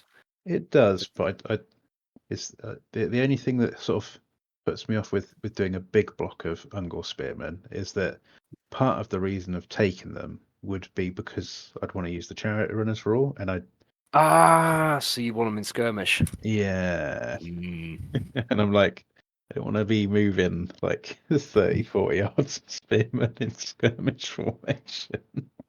Yeah, that's understandable. But yeah, we'll see. I think I'll paint up obviously what I've got, and I'll order the couple of bits to like the Chariot and piggies and Dragon Ogre stuff from you just to get, and then I'll see how we go from there. Awesome. Yeah. Yeah, and then once you played some more games as well, you'll be like, oh, it'd be quite cool to have that. Yeah, exactly. Yeah, I think part of my problem is now because I haven't had a chance to have a game. I've got all these new units, and I'm like, oh, I want to try this. I want to try this. Oh, and hounds as well. I want to get. Oh yeah, I forgot Beastmen can take Warhounds. Yeah. So Was that a new addition to from this no, edition? it's They could always take because them. they could always take them, but the problem was Chaos Warhounds used to be a core choice, but they didn't contribute towards your core percentage. Oh, okay. So it's kind of like if I'm taking them, it's going to be taking up the space of something that is going to count towards my core, which will allow me to take something in special or rare or something like that. So it kind of always it was sort of like I'm having to make room for them, whereas now they don't. They just count towards your core. It's all fine, and it's sort of like, oh, okay, chucking in a few of them be quite good on the flanks, maybe, or they, it doesn't feel like I'm having to cut or something out or cut something back from elsewhere in my army to put them in. Yeah. So so maybe some of those as well. But I think obviously at the moment I've got all these new units, and I was like, I want to play with them all, but especially starting off, I want to I don't want to go too mad on the game sizes because I'm still going to be learning the rules. Yeah, and that is one thing I've noticed is the game does take a very long time to play for the first few games. I think it's probably the most time-consuming game Games Workshop's made for a good 20 years. Yeah. Once you've got it, it's probably a lot better. But because part of it is probably because of just the indexing of the rulebook. Yeah. But the game, there's a lot of little complex bits to it. It does take quite a long time. Yeah, I think as well, because your first few games as well, you're like, right, is this how this happens? I'm gonna check, because then if I get it right in my head, then I'll always have it right in my head. If I start guessing stuff, so then you do try and go through, and then you can't find it in the bloody rule book and spend 20 minutes reading random pages trying to find the bit that you half remember. Yeah, then you play the rule wrong, then you find the rule correctly in 2 weeks' time, and then you're trying to remember which way round it was supposed to be. You're like, oh no, did I play it wrong, or did I play But yeah, I'm looking forward to that. And then obviously at the end of the month, we've got a couple of sort of relaxed, easygoing events as well for Old World. Yeah, which would be sweet. Up in Bristol. So one at the Bristol Gaming Guild, and then the other one at Big Bristol Independent Gaming. So looking forward to those. It'll just be they sound like they're super chill. Just to sort of everybody's first event sort of thing is coming back to it, and it'll just be nice to see the different armies that people turn up with, and then with it being a new edition, everything, and having some of the armies having now more options than they did before, just seeing what people want to try out and play with. That's it. That's what's going to be really fun, I think, is seeing all of it and seeing different people's approaches to it as well. Because I think we're going to see, we'll see people probably turning up who have just they've only read stuff online, so they think, oh, you need to play a very specific way, maybe going more towards that kind of Linehammer thing or the Dragon or something. And then other people who've probably, to be fair, played more of the games, they go, oh yeah, I can actually do this or this or this. Yeah. And then seeing some really interesting combinations. I'm really keen to see how many times the Monster Slayer sword appears. Because what I'm wondering is because obviously if dragons are sort of known to be the big scary thing, obviously the counter to that is Monster Slayer. It's actually not called the Monster Sword, it's called the Dragon Slaying Sword, I believe. But I'm interested to see how much that turns up and in what capacity. Who's going to be holding it, sort of thing. So I think we'll probably see a lot of different lists that people would take, where we're going to see the Dragon Slaying Sword in some really interesting places. Yeah. Just to try and negate people taking dragons, or to not negate people taking dragons, sorry, to negate dragons, charging the unit they don't want them to charge. Or if we see people who are kitting characters out specifically to take out Dragon Lords. I'd be interested to see maybe an elf hero on a flying carpet with a dragon slaying sword. Would be quite interesting. Yeah. Because they're going to be striking first. They can just fly out and have a pop, or a Skaven hero as well. Or maybe what's their sword called? The Sword of Eternity. What's it called? The Skaven sword that just one taps you. I can't remember, but I know the one you're on about. Yeah, it'd be quite interesting just seeing some crazy rat, maybe a Clan Eshin character with that on a flying carpet that just whizzes out and just tries to tap out a Dragon Lord. That'd be really funny. Yeah, that would be so funny. So I'm Yeah. quite keen to see stuff like that, because I think when you do get stuff like that, because I think it's happened with Heresy a few times, hasn't it? When there's been like, because remember there was the whole thing when Heresy 2 came out, and everyone was like, "Oh, Recon Marines are insane," oh. Mm. And then like some people tried to spam Recon Marines, and other people took stuff that absolutely fucked Recon Marines, and then Recon Marines just disappeared from the face of the earth forever. Yeah. Like, like, so it'd be quite interesting to see if that happens with the whole, the dragon thing, where people really lean into it, because it's such a thing that's discussed online and in group chats and stuff. Yeah. Because like you never see it now, do you? No one ever mentions Recon No. Marines now, do they? Yeah. It's like, Yeah. but for a while it was like, "Oh." So it'll be interesting to see, like, to see if that becomes a thing where some of it almost gets, the counterculture to dragons goes so hard that Yeah. dragons just disappear forever. Or not forever, but you know what I mean? They just get people like, oh shit, I don't want to take a dragon because some guy with the fucking, I'm going to be fighting someone with the Virtue of Heroism or the Dragon Slaying Sword or the Sword of Eternities every game, sort of thing. And he's going to, like, put me in the floor. Yeah. So yeah, it'd be. I'm quite keen to see that sort of thing. See what happens.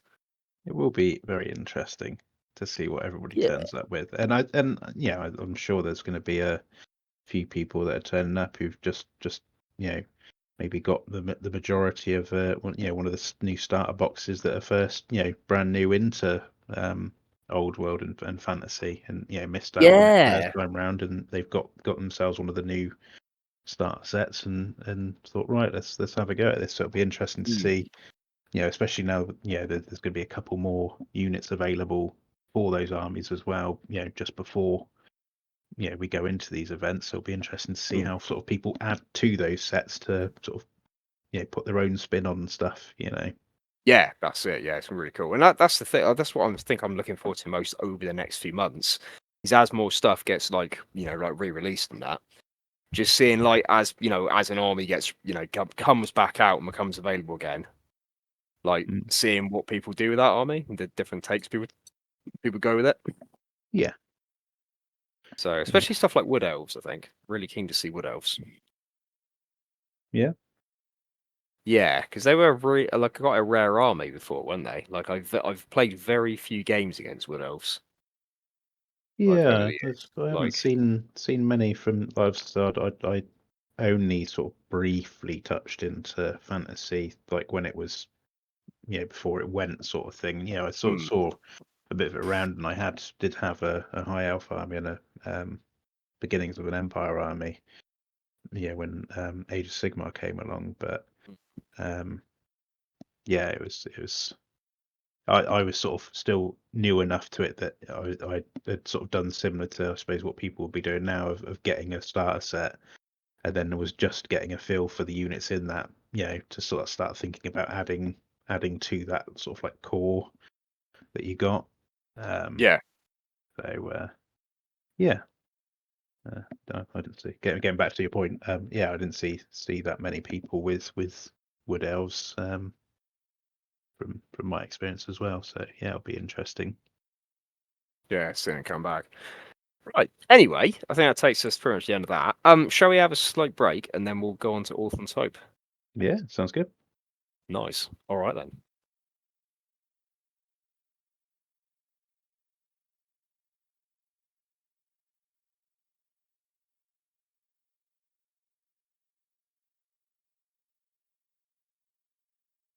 All right, welcome back to part two. So, I'm going to talk about my experience at Orthon's Hope, the Siege of Mortium Secundus. Part one, because I'm going to another one in like 2 weeks. But this is part one of the event. So, this is, well, I say part one, it's actually the same event. I'm just going to it twice because James had another ticket, and I was like, oh, you know what? Play Heresy for 2 weekends instead of one. So this is the first weekend of Orphan's Hope, Siege of Mortium Secundus. And I took the Imperial Army. You meta gamer, you. I know, right? The most overpowered faction in the Horus Heresy, the Mm. Imperial Army. So, so this is the army I've been building up for like a long time, like the whole year, really, isn't it? Built Yeah. these for.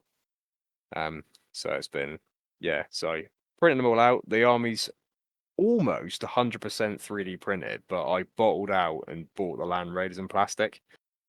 I heard So you had a really good time with those. I had a fucking terrible time, mate. It's been it's like I've forgotten how long it takes to build a plastic kit because I've been printing so much stuff. Like, yeah, I was like, I started on the first Land Raider and I was like, fuck, I should have just printed these. I was exactly the same when I was doing the because I got the Ogroid Thermodon set from Yeah. Age of Sigmar to use as my Minotaurs, and I Mm. had exactly the same thing because obviously the rest of my Beastmen you've printed for me. I was going through, I was like, what the hell are these mold lines?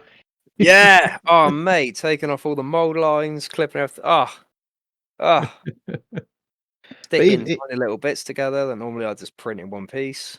yeah, but either way, I have to say your Imperial Army does look the tits. Thank you. It's very kind of you. Thank you, sir. It's very nice of you. But yeah, so anyway, so I've printed off. I printed this army off start of last year, when I got back from New Zealand. So I rattled everything off over a couple of weeks. You know, had everything done, all in little baggies, all labeled, and then put it all in a box. So then I've been taking out each unit in its baggie, getting it all Yeah. painted, you know, built, painted. And then, you know, nice, then on to the next one, on to the next one. So it's taken a while, but the army was done. Yeah. So I'll go through the list I took. So I took so it's 3,000 points the event, and there was a slight change. So James changed the force organization chart slightly. So there's a little bit of like comp, if you know what I mean. There wasn't anything for obviously Imperial Army. For Marines, there was a limit on the dreadnoughts. So day one, you could only take. It did change. I think it was 2 dreadnoughts day one and 4 dreadnoughts day two, or it Right. might have been 1 and 3, something like that. But obviously it didn't really matter to me. And also you got 8 troops choices. Yeah. Instead of 6, which was good for me because obviously the militia army list has a lot of troops that don't score. And because of how I wanted to play my army, I didn't have anything in it that had to strengthen numbers rule. So it means that my troops got filled up pretty fast. So it's obviously they were quite a low point per dude army. So the 8 troops choices were quite handy. Yeah. And it meant I didn't have to paint my Rough Riders as well, which was good.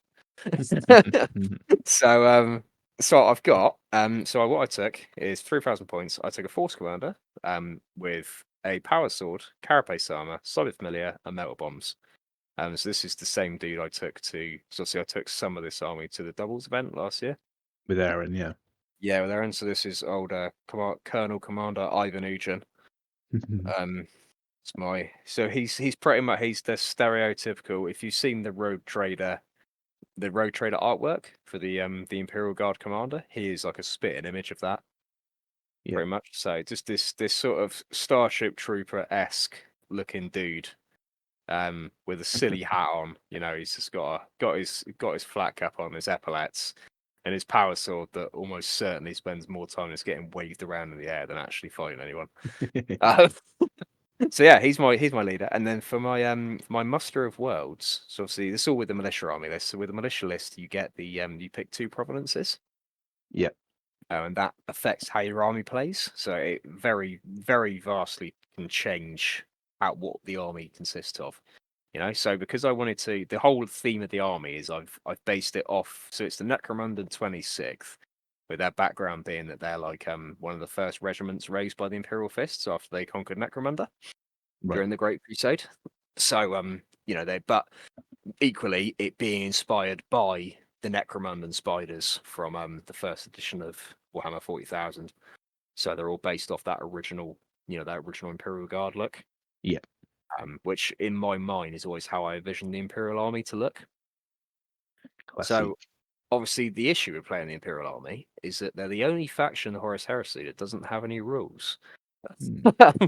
So obviously it was either Solar Auxilia or Imperial Army. When I started printing them, Solar Militia. When I started printing them, I was going to play them in Solar Auxilia. But then obviously the militia rules came out, and I was like, oh, that's better because I wanted them to be basic humans because obviously they're soldiers, but they're still humans. Yeah. They're not like the super well trained elites that the Auxilia are, and they're definitely not Space Marines. So Yeah. I wanted them to feel like like human soldiers, like caught up in this galactic war that's like way above their pay grade. Yeah. So anyway. So what I wanted to do is capture that Rogue Trader-esque feel, So what I went with is I went Warrior Elite.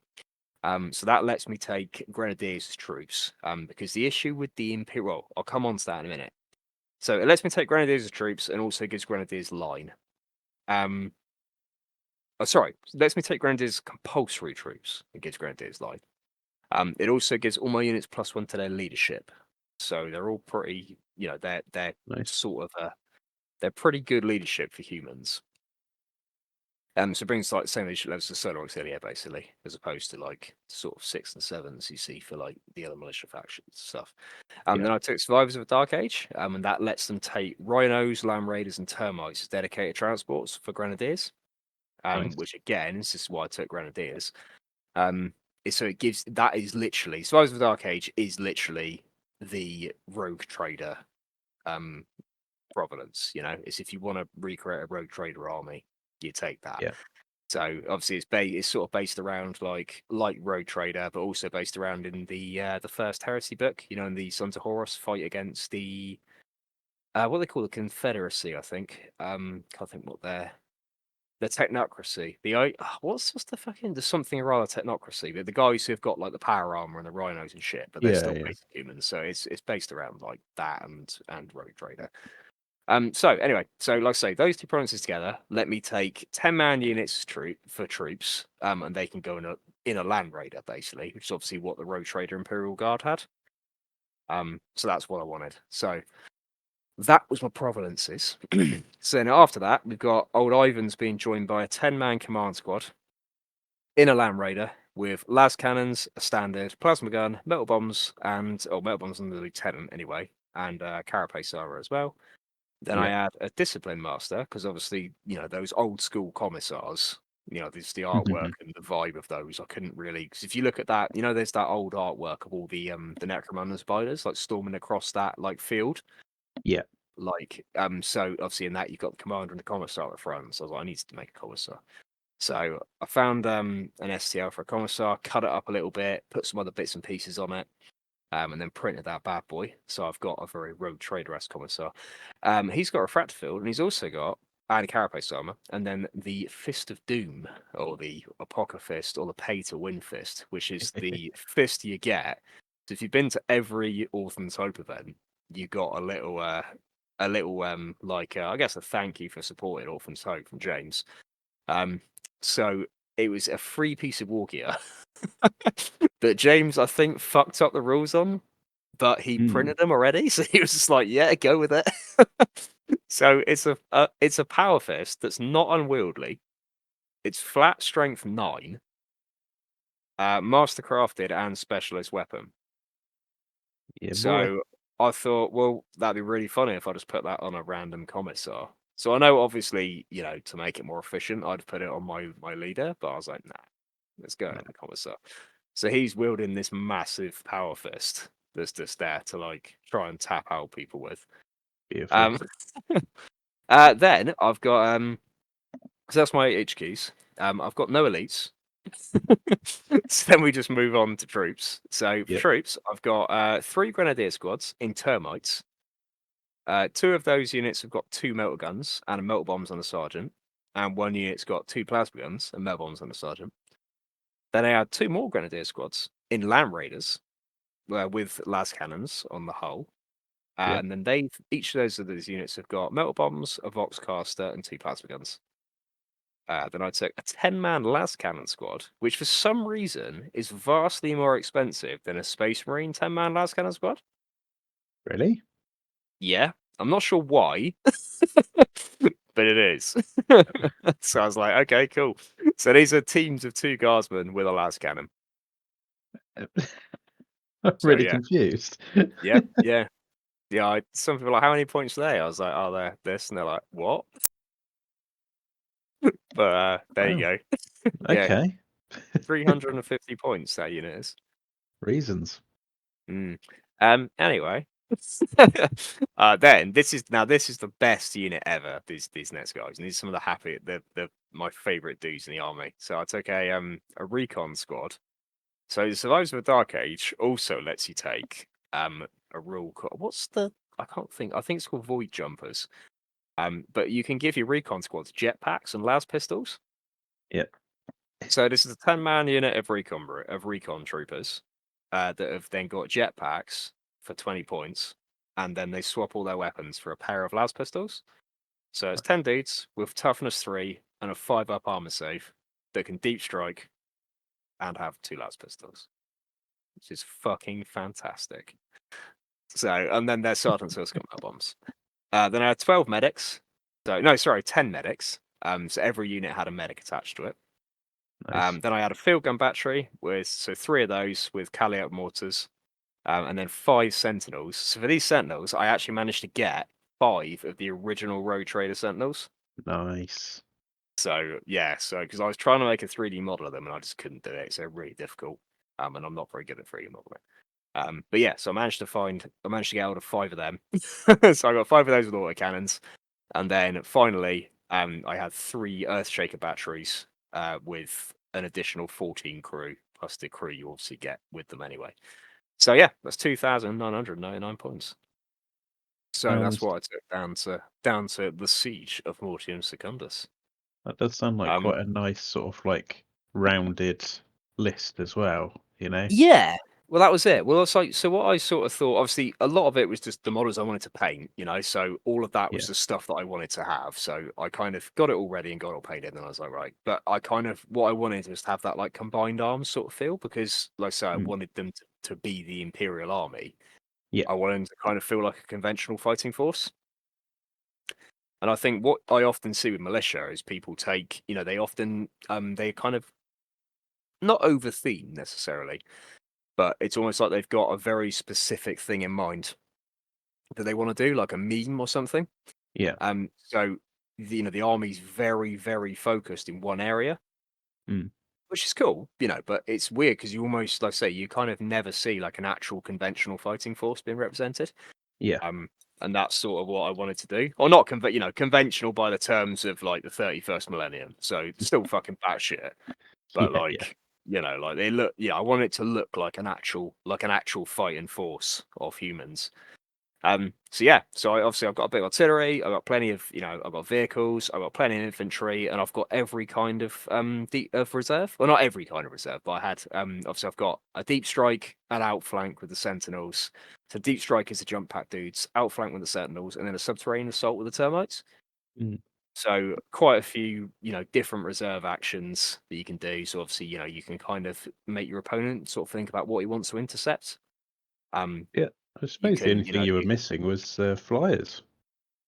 Pretty much, yeah. I was actually gonna put a flyer in, but I didn't have time to get it printed and painted, and I wasn't sure what I Ah. would drop. Like I didn't know what I'd get rid of to put it in. Yeah. I probably would have got rid of the plasma guns and the termite maybe to put it in. Yeah. But yeah, like yeah, it would have been difficult choosing. But I did actually originally intend to put a flyer in, but Ah. there you go. There you go. So maybe I probably won't do it for the next one. I'll probably take the same army for the next one, I think. Yeah. But I might, if I get time, I'll change it. But I'm probably going to be too busy painting the old world stuff. Yeah. So yeah. So like the theme of the event. So this was down at Curtain Games in Crediton. It's obviously like the ass end of nowhere, but still Curtain Game. So Curtain Games. Tell you what, they've actually really improved the venue down there. Because last time I Yeah. went, like don't be wrong, like Curtain's obviously they've been a decent store for a long time, but I think as a gaming venue, it's often been a little bit lacking. I've found, but they seem to improve things quite a lot. They've So it was really good there actually. I was really impressed. Oh, good. Decent. Yeah, no, it was good. So if you're in Crediton or in Devon in general, Curtain Games, they're open quite a lot. They got loads of gaming tables upstairs now. Got a couple of gaming tables downstairs. You can Good. book a table, go and play. I think they're pretty reasonably priced. And they sell a lot of, they do sell Horus Heresy there. They sell Old World there. They sell 40k there. Yeah. You know, I think they got a lot of Star Wars Legion as well, actually. And they sell like the whole Games Workshop paint range. I think they've got the Vallejo paint range as well. They do also seem to, from Facebook and whatnot, Mm. they do seem to have quite a lot of different events as well. So even if Heresy is or Old World isn't your thing, then they do seem to do quite a lot of different gaming events like 40K and Age of Sigmar and I think Star Wars Legion's the other big one they seem to have quite a lot of as well. I've noticed. Yeah. I think that might be why they sell so much stuff because they've got a really big range of Star Wars Legion there. Mm, no, But so it's really good as a venue. Like obviously parking was a bit of a pain because it's Crediton, but obviously that's not the end of the world.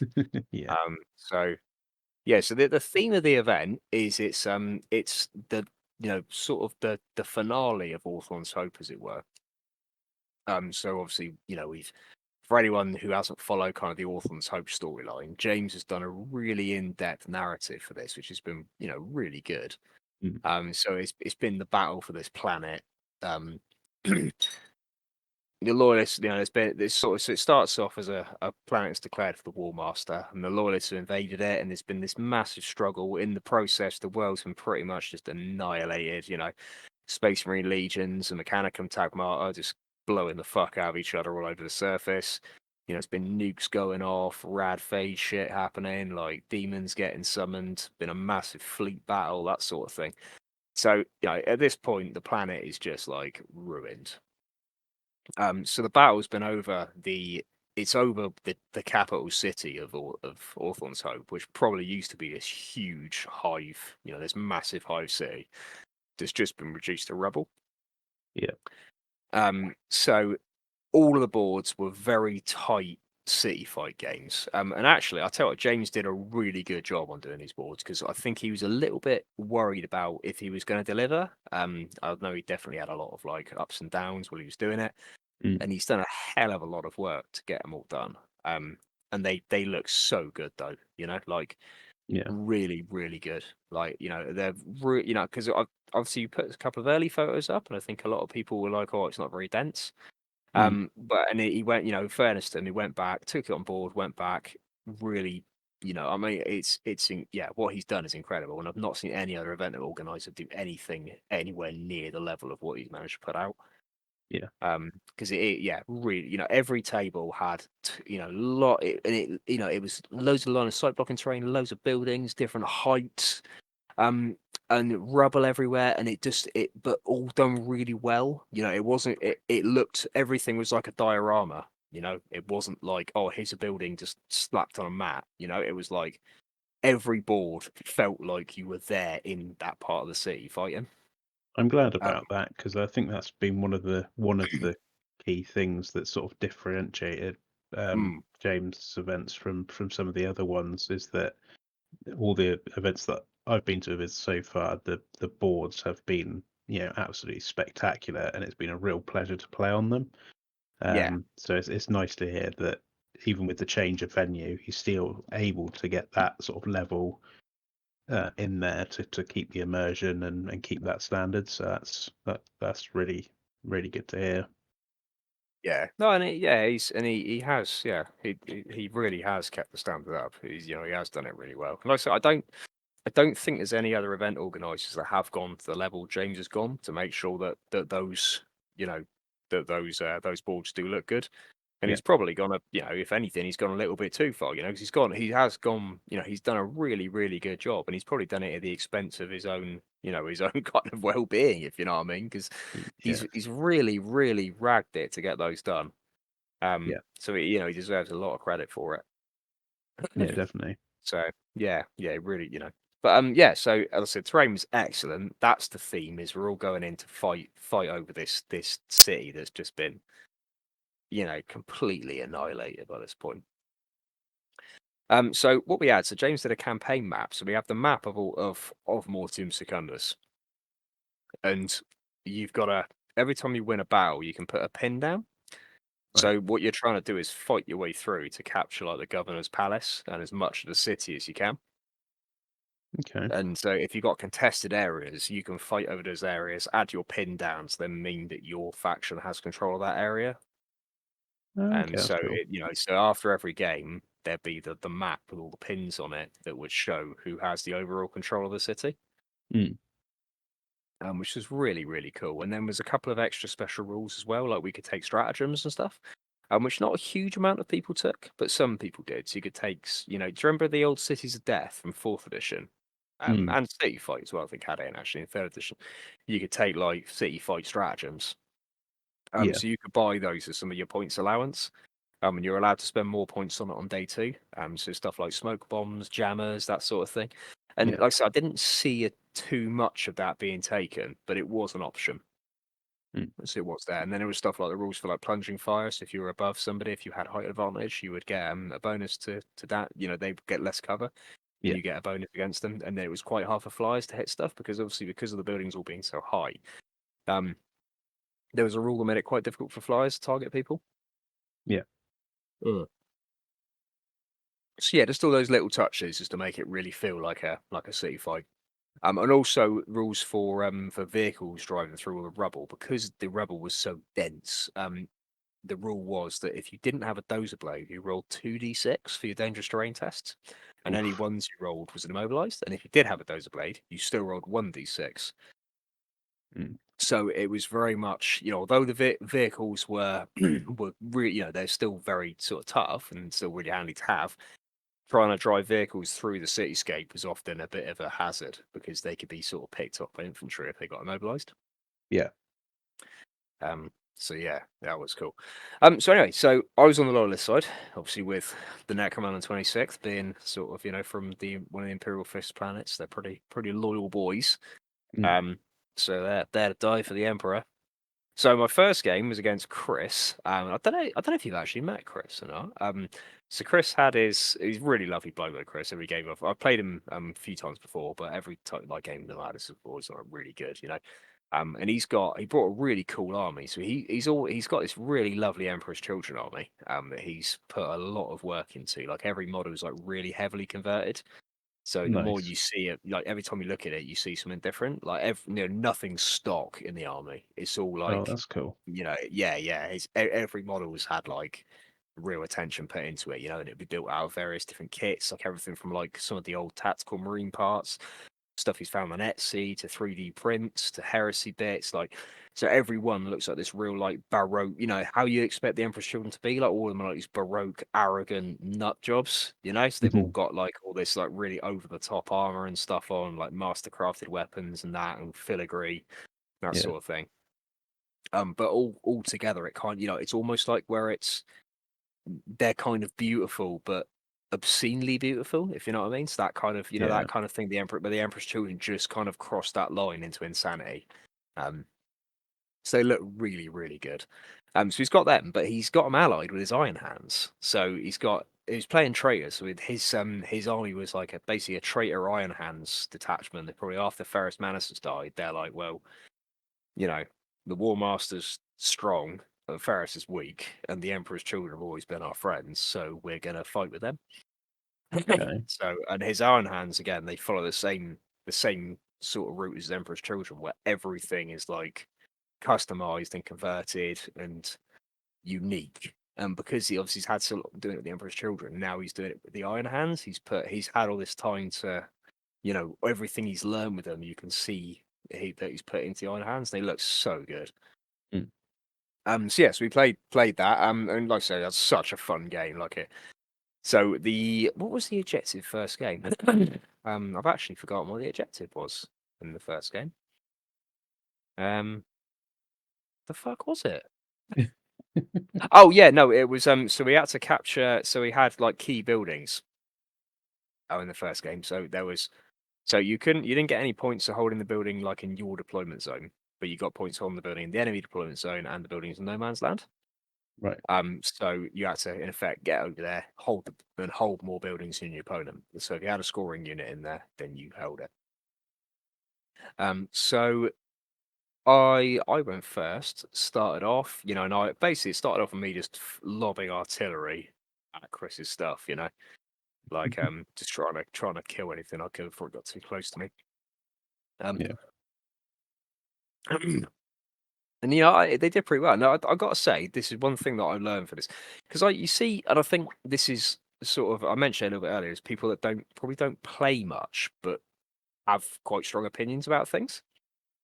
Right. Like you see a lot of stuff about like how artillery is not very good, like how Earthshakers are crap, and Hmm. like it's definitely not the case. Earthshakers are really, really good. Like every game, they paid off for me. Like, Yeah. and so I mean, yeah, that's because you can hit the table, Hmm. like, and if you've got some dudes with nuncio boxes, you can reroll your scatter as well. But like, you can put these artillery units anywhere you like in your deployment zone. Deep in cover, nice and nice and protected, and they can just hit what they like. 3 large Hmm. templates, bam, bam, bam. Strength 9. I know it's only AP4, but it's strength 9 with shred. So like, you can just be like, oh cool, well, I win that on 2s with a reroll. And against vehicles, again, only AP4 means you're not going to one-tap them, but with 3 templates and a Nuncio Vox, you're probably going to get 3 glances on it. Yeah. So most tanks will probably go down to that. And yeah, I found Earthshakers they were just great. So I was just selling stuff for the Earthshakers all game. And sort of as the Iron Hands, the Emperor's Children ran towards me, I sort of went on my Land Raiders. And we had kind of this kind of brutal exchange of shots in the middle.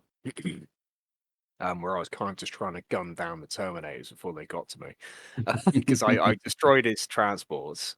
So I had like Cacophony, Terminators, and Palatine Blaze transports. But the Cacophony got wrecked by just by the barrages mainly. So I managed to get rid of them. Terminators mainly went down to las cannon fire. But it was like a Gorgon Terminator squad, but with a Ironfather in, which is pretty scary. So they got to me, and then I had a big duel between my command squad and the Gorgons. And my commissar managed to tap out. He killed a Cacophony sergeant in combat, and he killed 2 Gorgons with his pay to win fist. One lad. So I was pretty happy about that. And then he got smashed in by the Gorgon champion. And I was like, oh. And then Ivan got smashed in by the what's he called, by the Ironfather. I was like, oh. So I point blank the Ironfather with the last cannon and killed him. No, I didn't. No, I didn't actually. I point blank the Gorgon Terminator sergeant. The Ironfather carried on. Oh. So he was just rolling around trying to smash people in. So, one of the other funny moments, my jump pack Ds came in with the las pistols. So they came in, shot a Grav Shredder squad and killed a few of them, which was obviously like not statistical at all. But then they charged the Grav Shredder squad and just fought them in combat for the rest of the game. Oh, okay. So yeah, so it just held them up, which is great because obviously Grav Shredders are terrifying. That they're Yeah. really, really good. And against humans, they're great because obviously they're you do the strength test thing. Grav weapons are brilliant against basic humans because in effect they wound them on a 3+ with no armor save. Yeah. So yeah, so they're quite good. So but I just had this battle that lasted like the entire game of these jump jet dudes trying to kill these Gorgons. Sorry, not Gorgons, these Grav Shredders. And last turn, my sergeant took him out, and I was like, 100% success. exactly. And it only cost a few of my men. So yes, that was pretty funny. And it ended up being a dead draw the game. So the Palatine Blaze just smashed for everything I had pretty much. There was nothing I could really do to stop them. I was kind of just throwing bodies at them to try and slow them down. And I killed almost all of them with las cannons, and then one of them reached my artillery and just killed all of it on his own in one go. It's just like, oh dear. So he cut for all them. I said the Terminators got whittled down. The Sentinels did really well, so they outflanked, came on behind, gunned down a Rapier unit. Nice. It's really good. Or they shot them and charged them and killed them. Killed a recon squad as well.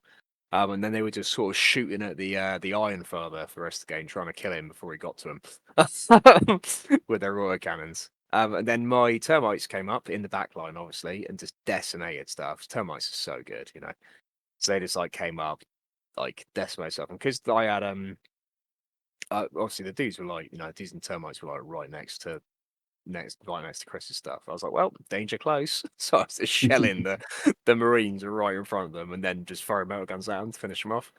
Nice. Which worked pretty well. Chris got pretty unlucky though. He had a breacher squad holding down the building. Obviously, breachers are really hard to kill with artillery, so they're heavy. Yeah.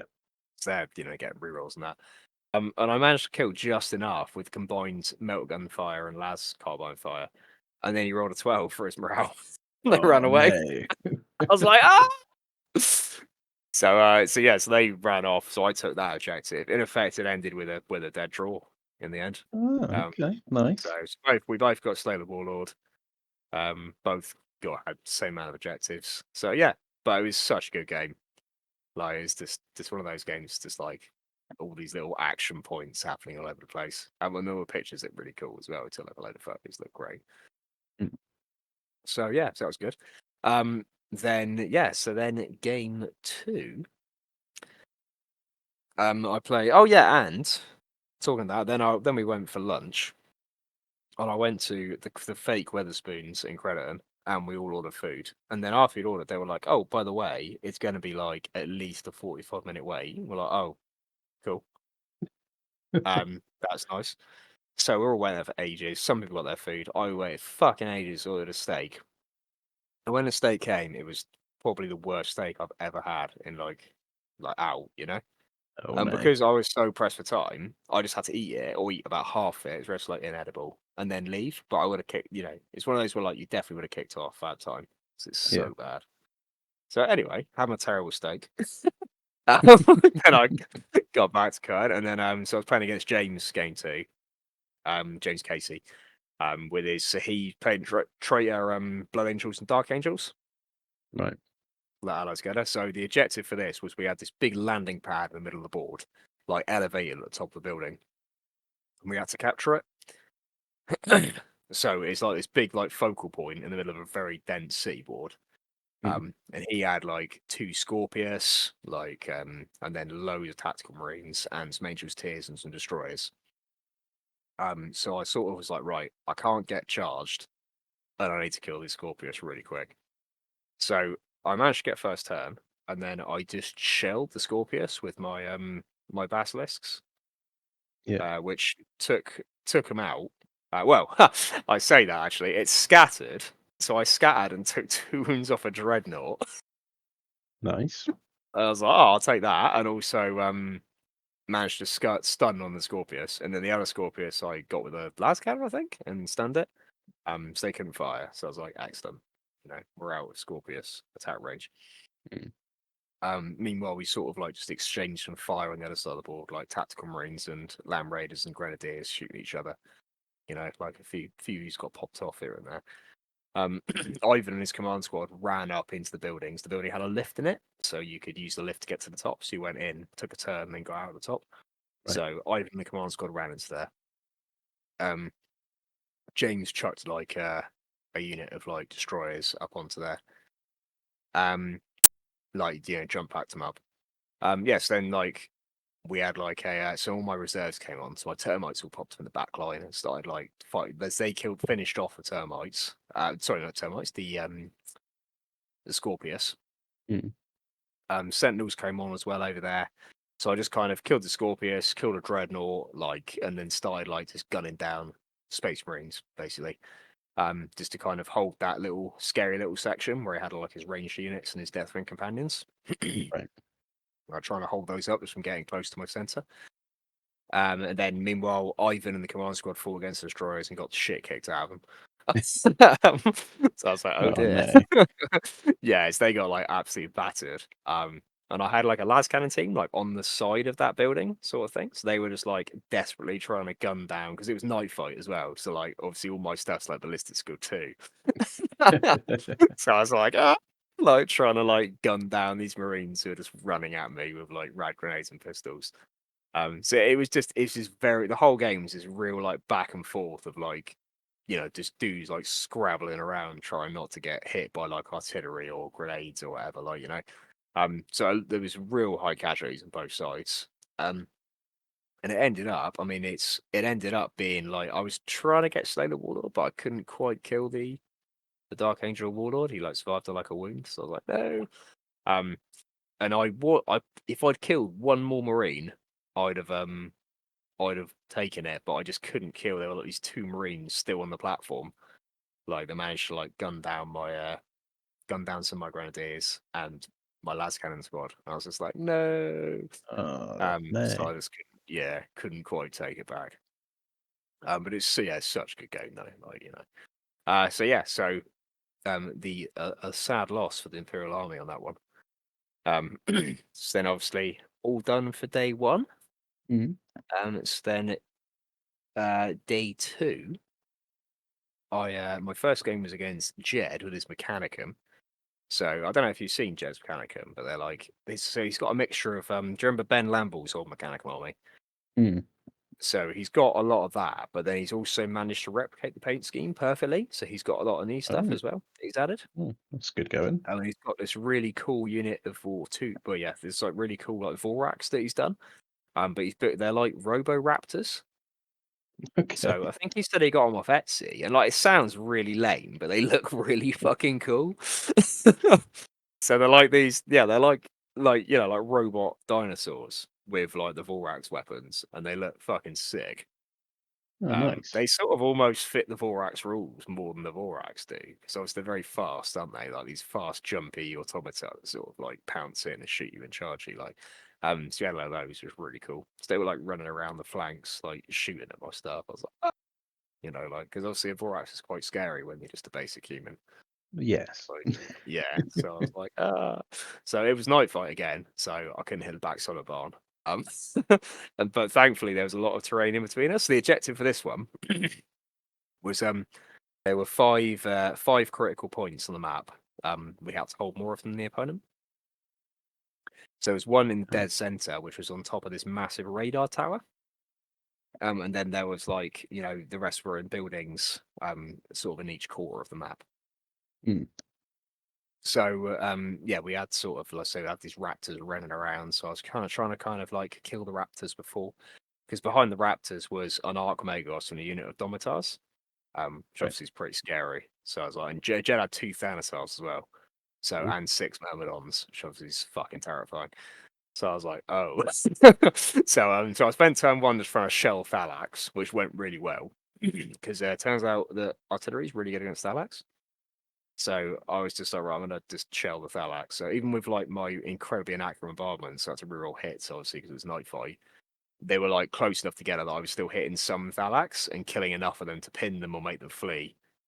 So I took quite a few of the board turn one, because he had like, I think he had 5 squads to begin with, Thalax. Right. So I took some off the board straight away, pinned some as well, so that held them back. Because it's progressive scoring as well this game, so it's like every turn you got a point for each objective you held. So it's kind of like, let's say, this is back and forth, trying to hold back the Domitars and the Raptors long enough. Then all my reserves came in. So I ended up with this really funny fight on top of the radar tower. So my jetpack troops just jumped right down to the radar tower. I was like, dangerous terrain, be fine. So I lost like 2 dudes to this terrain. But that's what you get when you got to fight for the Emperor. It's glory for the first man to die. And he did die by breaking his legs on the tower. So they came down, pinned the Thalax. There were Jed had 2 units of Thalax that had jumped up there, their jetpacks, and I pinned them both when I came down on my deep strike. So I was like, yes. So they ended up like just shooting las pistols point blank at Thalax. And while I was doing that, I was just like again, just danger close in. So I was like, well, they're just dudes, be fine. Just firing basilisks at these Thalax on the side of the building, like that are right next to my jump back troops. Like, yeah, we fine. So that was like, is this kind of real close quarters battle on top of this radar tower? There wasn't any, it wasn't like a flat surface. There's like all these eyries and stuff on it. So like, it's sort of like a kind of Spider-Man-esque scene. They're sort of like fighting on top of like the Empire State Building or something like that. Yeah. It was sort of like that. All these guys with jump packs flying or climbing around the top of this building. Like desperately That's trying to hang on, and yeah. So that was really, really fucking cool. So while that's going on, my termites came from the back line, my sentinels came on. My sentinels just sacrificed themselves bravely to stop the Thanatar shootings, to charge them. So they just fought the Thanatar for a couple of turns. Eventually, he killed some, and they ran away. And they just obviously ran off the board after that, because they're what's called their militia. Once they're under half strength, you can't regroup. Right. So they just run. They're just like goodbye. So they just ran away, for the rest of the game. My termites did pretty well. They came up, just completely eradicated 20 tech thralls. Oh. This is when a termite turns up. Everything within 6 inches of it is enemy. Takes D6 plus 3 strength 6 AP4 hits. So 3 termites came up, and just obviously that's 9 plus, what is it, 3d6 plus 9 hits on each unit of 10 tech throws.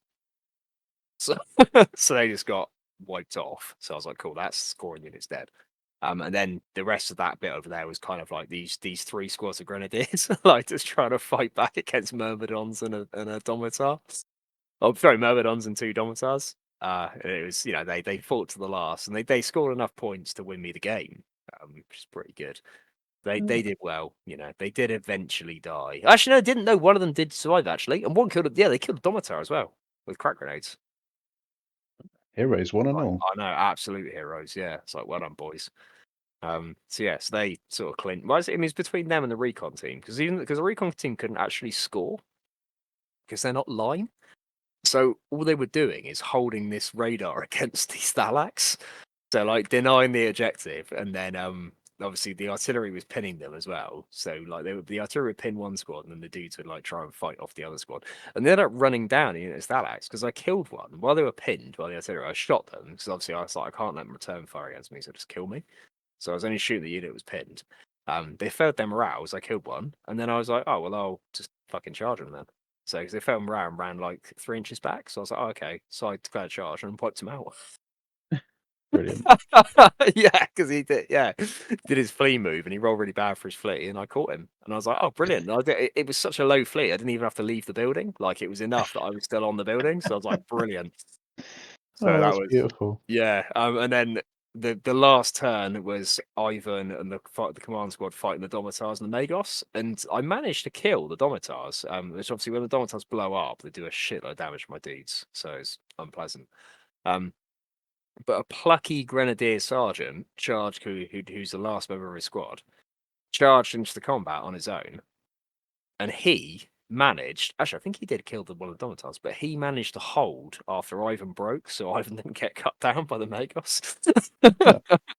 He was like, "I'll hold the line, everyone." So yeah, it was. What a Yeah, lad.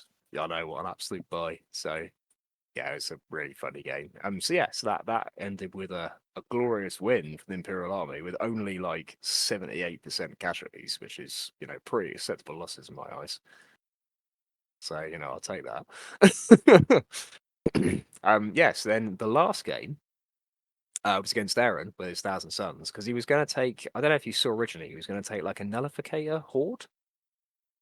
So he was just going to take like a Primus Nullificator and I think like 40 Nullificators.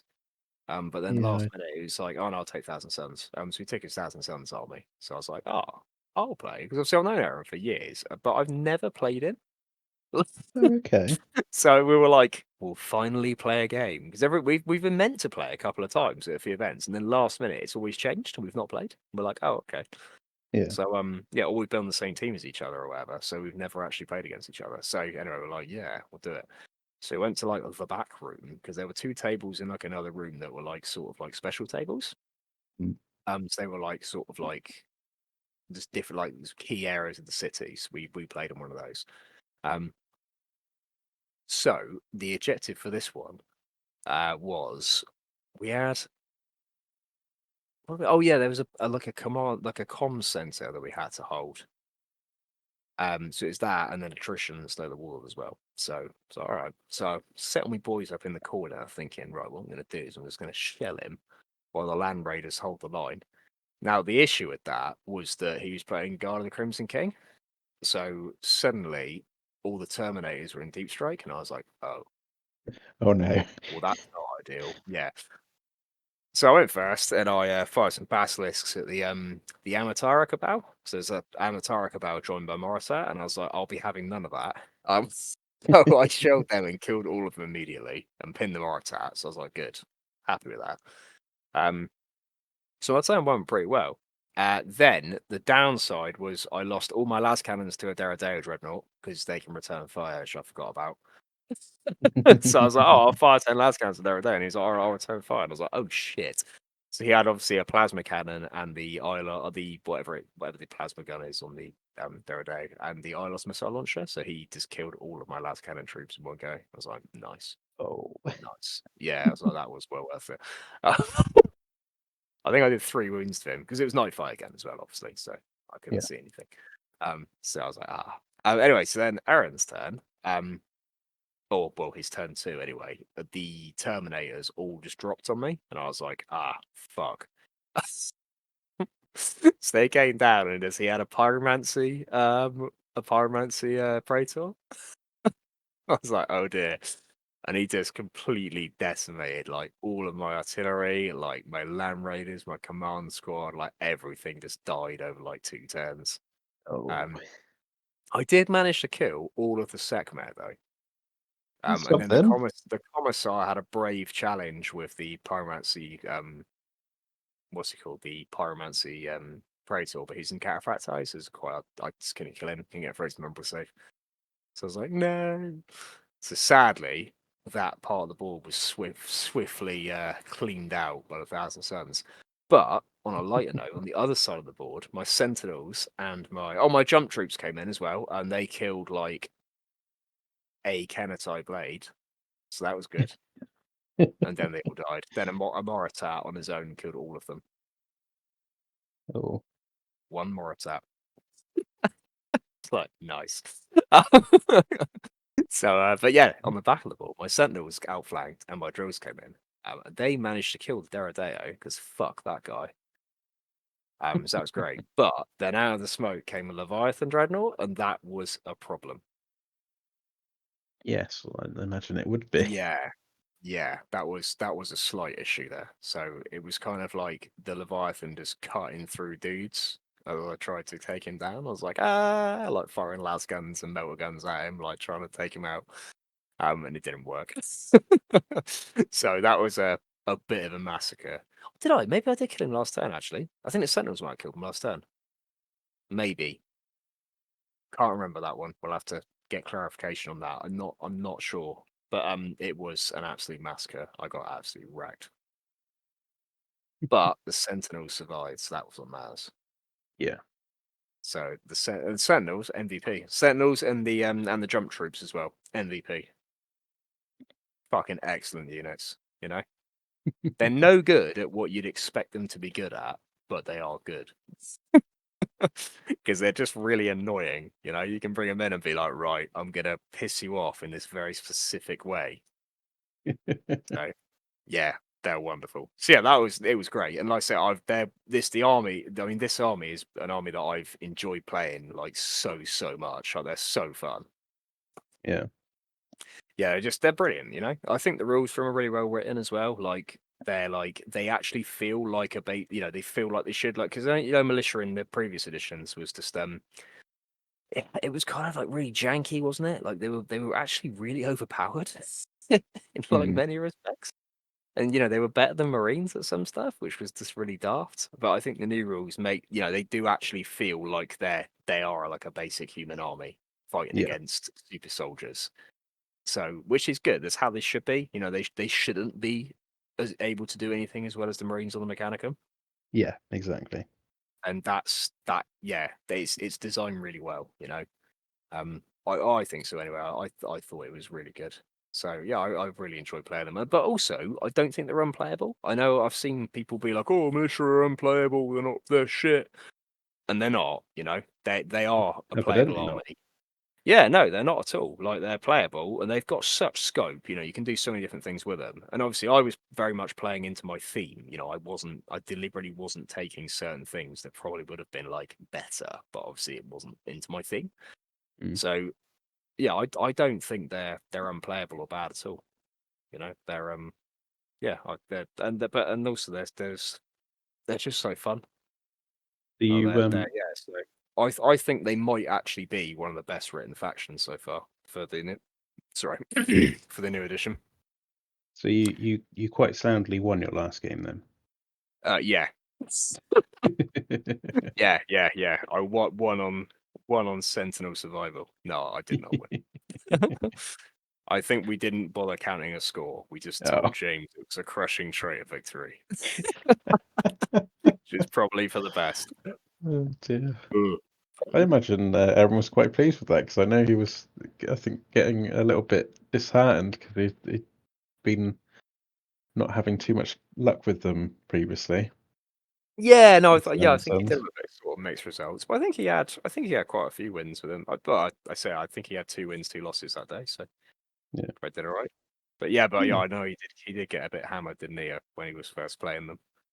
Whereas he first played him against me, and to be fair, he was really unlucky on certain parts of our game, and yeah, I ended up wiping him off the table and didn't really lose that much of my own force. And then I think he played another Ultramarines player and got smashed by them as well. But Fucking Ultramarines. I know, OP. But yeah, so yeah, sounds like you had a good old time. Yeah, it's really good. Yeah. So then, obviously, after that, we all put our scores in for the final bit. And then it was like the wrap up. And obviously, I know because you're going to the next one, I won't Oh. spoil the wrap up because obviously we had like an end video because obviously James does all his videos, doesn't he? So there's along with there being a narrative, there's also a full video and voiceover scene setting for every round. So you can very much get involved in the story. And then we Yeah. had the wrap up video as well. So we did that. So it was I think it was a loyalist. Yeah, it was. Yeah, it was a loyalist victory. I think in the end. Nice. Yeah. So the loyalists captured Lawson's hope. But there was obviously the final video, which sets up what might be happening next. Holy So obviously gosh. I'll keep that a secret until it's all over. Yeah. But yeah, so that was good. That was really cool. And then obviously we did the awards. So Chris won. Chris that I played first game, he won favorite player, which I think was well deserved. Yeah. Yeah, so he just made it. Just had it. Yeah, he's just such a nice dude to play against. Like such a fun game to play with. Like, so yeah, well deserved on that. And then I've forgotten his name now. And I don't want to get it wrong. I should say this is the end with an H, I think. I want to say I don't think it's Harvey, but really nice bloke. I was actually going to play him originally, and then we only swapped because I was. Oh no, sorry, no, I was going to play Aaron. He asked if I wanted to play him, and I said, "Oh yeah, I will." And then I was like, "Oh, I'm against Aaron. I'll play Aaron because I've not played before." But he really nice bloke. He had a really nice word bearer army, like all like properly Okay. converted. And that it was very much sort of like it's sort of the kind of army you'd expect to sort of see Zardi Layak in. You know what I mean? Like a lot of like sort of like a cult kind of thing. But Yeah. they looked really really cool. So he won best traitor army, and like I say, it's a shame actually because I probably would have liked to look at his army a bit more, but I was a little bit pushed for time on voting because of my shit stake. Which I was a bit gutted about. So hopefully he's at a few future events. So I think he's going to go to Aaron's events later on. I think he might be going to Agreements and Warp as well. So Okay. I'd like to see his army in future because it looked really nice. And then I actually won Best Loyalist Army. Ooh. Nice, yeah. I was like, oh, thanks. So Well deserved. it's nice. Oh, thank you. So I was like, oh, thank you. I'd vote for So, you. oh, thanks, mate. That's I just because might still. Oh, stop it. Stop it. But yeah, that was quite nice. So I wasn't really expecting that. I wasn't really sort of expecting to win anything. There was some really lovely armies there. So I thought, I'm not going to win anything, But yeah, it's quite nice people to vote for me. So it might just be because they felt sorry for me. They were like, oh, he's taking basic humans. He's going to get wrecked. But little did they know. That Little he did they didn't. know, basic humans are actually not too bad. Yeah. So yeah, but yeah, it was, and then obviously did all the wrap up and stuff, and then that was it. But yeah, it was like a really good weekend, like, and I say, all the standard of like the painting and the hobby and that was all like really high, Mm. like everyone brought like really nicely converted armies, like all the effort everyone had put in was just like so like stuff like Jed's Raptors is like really cool. Yeah. Like all these little conversions and everyone's heroes and stuff, like. Yeah, everything was like really nice, So yeah, it was a really, really good weekend. And I'm looking forward to doing it all again with different people. So obviously there's a few similar people going, like obviously James is going again and Peter's coming to the next one again as well. But yeah, and then it's gonna be all the local boys.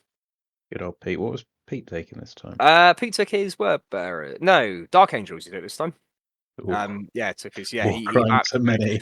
That was it. Well, what was his name? God, I've completely the guy that won Best Army. I feel really bad now because I've completely forgotten what his name was, and it definitely began with an H as well.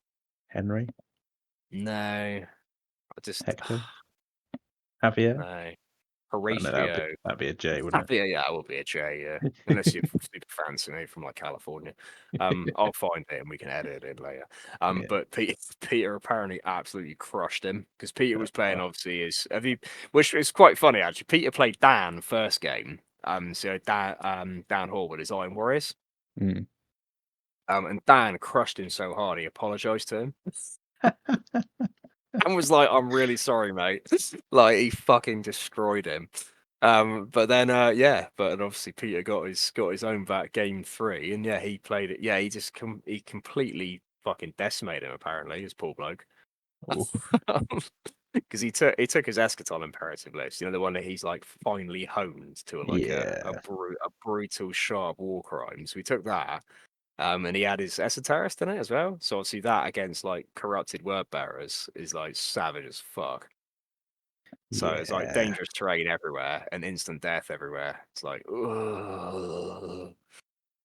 Very So spicy. yeah. But I think he's bringing his word bearers to the next one. He's bringing drop pod assault word bearers.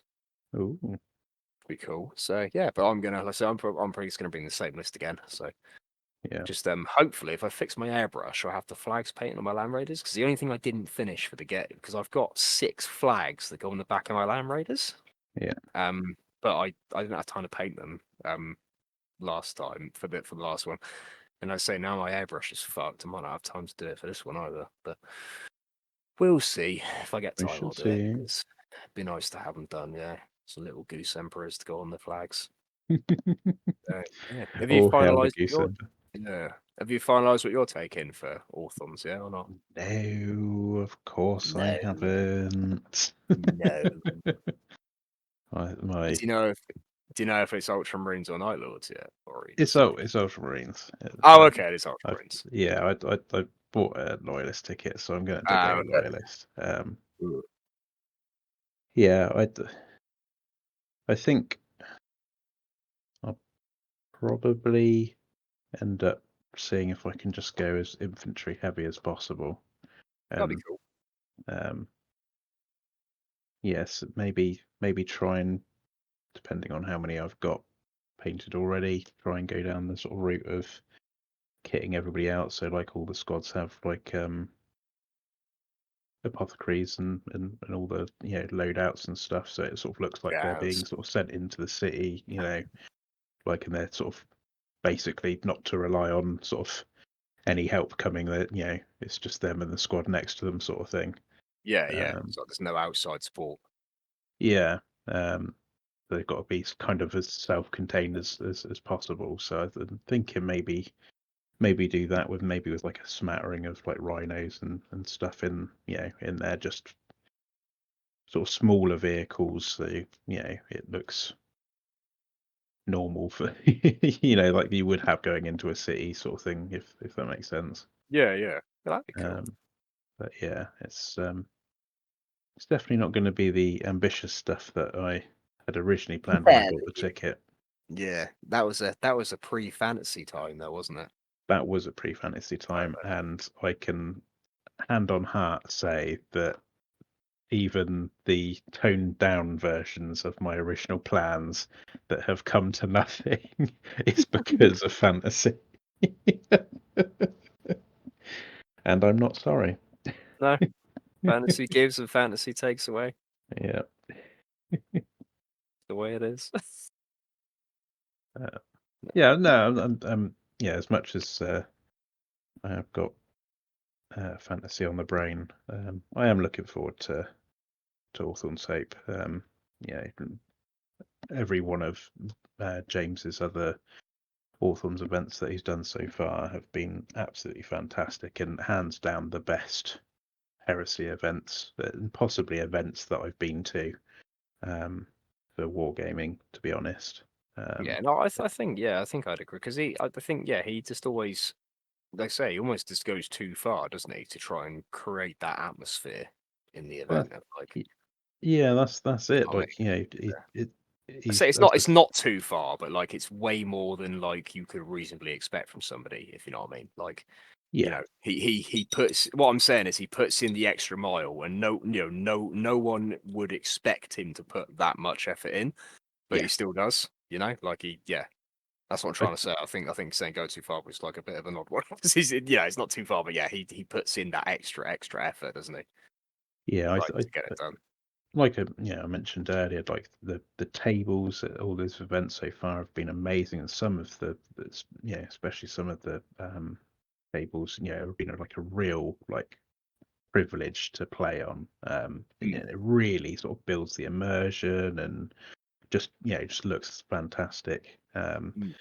And really draws you into the game, I think, when you've got tables like that. And then on top of that, Yeah, like that's it. like you mentioned, all of his previous stuff, he's had, really good, strong narrative to go with the event, and then he's backed that up with, custom scenarios that have had, video and voice acted briefing, you know, for each round, and it's like, oh my goodness, you know, Yeah, like it's it's just so impressive.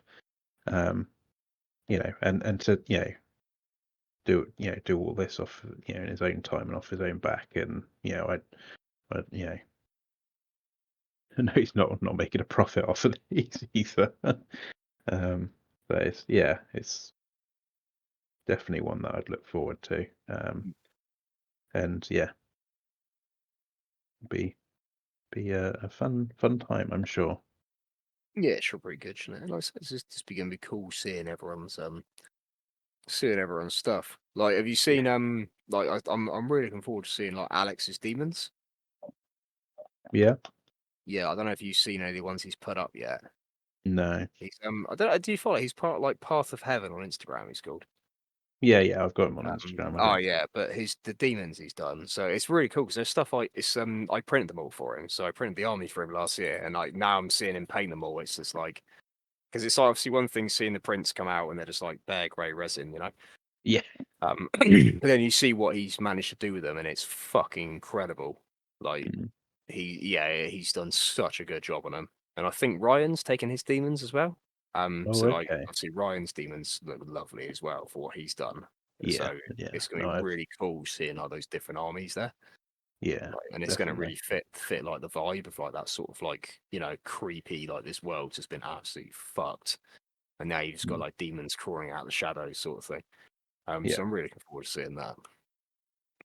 Well, that's gonna be fucking awesome. Yeah, I think that's the other thing that makes James's events so good as well. Is like I don't know how he's managed to do it, but the sort of almost culture he sort of cultivates in his events, where everybody seems to be their armies all seem to be really high standard, and everybody's really nice. But I don't think there's been a single Hawthorne's Hope game I've had where I've sort of walked away and thought, oh yeah, they were a bit of a a task to play against, sort of thing.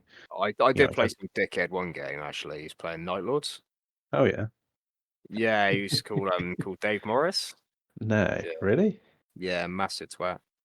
sounds like it, to be honest. Yeah. He didn't read the mission properly to me. So I thought it was kill points. So I Don't you charged him. fucking start on that, all right? Oh dear. Uh,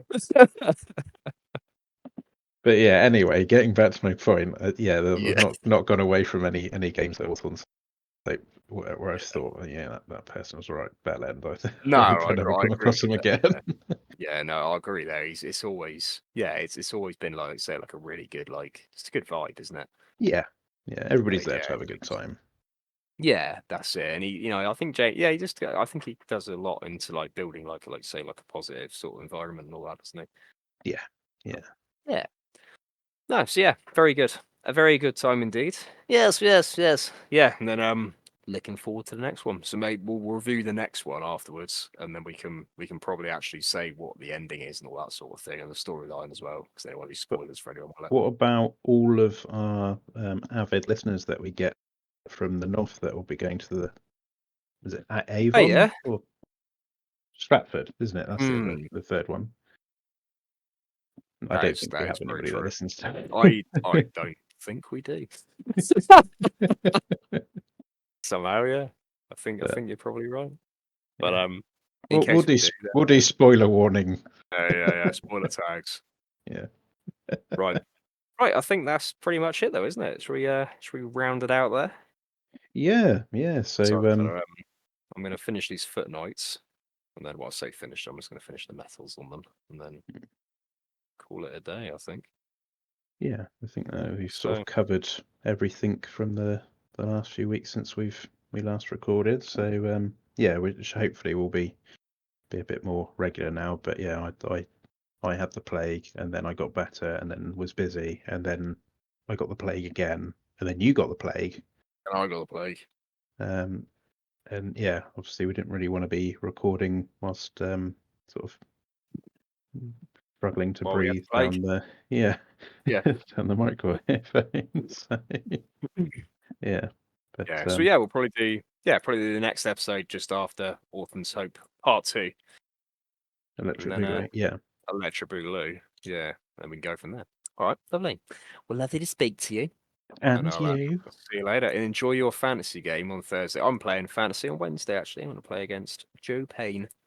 Oh, is it against his Tomb Kings? No, I'm lending him my orcs because he's not finished. He's probably not going to have his Tomb Kings done in time yet. So he's still Okay. smashing out his Blood Angels, which do look fucking sexy, don't Yeah, no, he does do they? a good job on them. Yeah, he has done a nice For job on sure. them. It's like, I know I've seen like the same model from every angle like 50 times, but it does look fucking good, doesn't it? Yeah, I'm like, oh, it's the standard bearer again. And I'm like, oh shit. Like, it's like suddenly come together. I'm like, oh god damn, that looks good. yeah, he is sickening. Yeah, Good fuck, at he's Blood yeah, Angel. he's like nailed those Blood Angels, hasn't he? Yeah. Like, yeah, they look awesome. So it's gonna be really cool seeing those in the flesh as well. So he's bringing those to Hawthorns, isn't he? So Yeah. that'll be sweet seeing those. So it's all gonna be so good. But the other benefit is not only are we gonna get to see a beautifully painted Blood Angel army, but it's gonna mean he gets some of his Tomb Kings then. Yeah. And that's what matters. Is the sweet, sweet Tomb Kings. Oh yeah. Mm-hmm. Is he coming to your event? He is, yes. Wait. Oh no, I don't think he is actually. No, I think he's got his kid. No, he is. Yeah, no, he is. Yeah, I just had to check the person's list, but no, he is coming to Nice. my event actually with Tomb Kings. Hey. Well, Tomb Kings, or I think maybe High Elves actually. One of the two. Okay. Yeah. 'Cause he's a little bit on the High Elf train as well, I think. So we might see a bit of that too. So yeah, but something, and it's going to look pretty, whatever it is, because they're done to the same standard as the Blood Angels. They're going to look fucking excellent. Wow. Yeah, that's true. So yeah, it's gonna be fucking hot. So yeah, so I'm gonna play Joe Wednesday. It's gonna borrow the Orcs and Goblins. So Nice. yeah, get some more fantasy on, and I mean, depending on how many foot knights I have done, I might try my foot knights out. Ooh. Maybe I'm gonna use my Pegasus Knights though, I think for sure. Get some Yeah. flappy boys in there. They'll probably get hit by a fanatic and I'll die. I'll be like, no. Be new model syndrome. So yeah. Good old fanatics. Anyway, let's call it a night there, and I'll speak Yes. to you soon. Cheery bye. Good night, everybody. Farewell.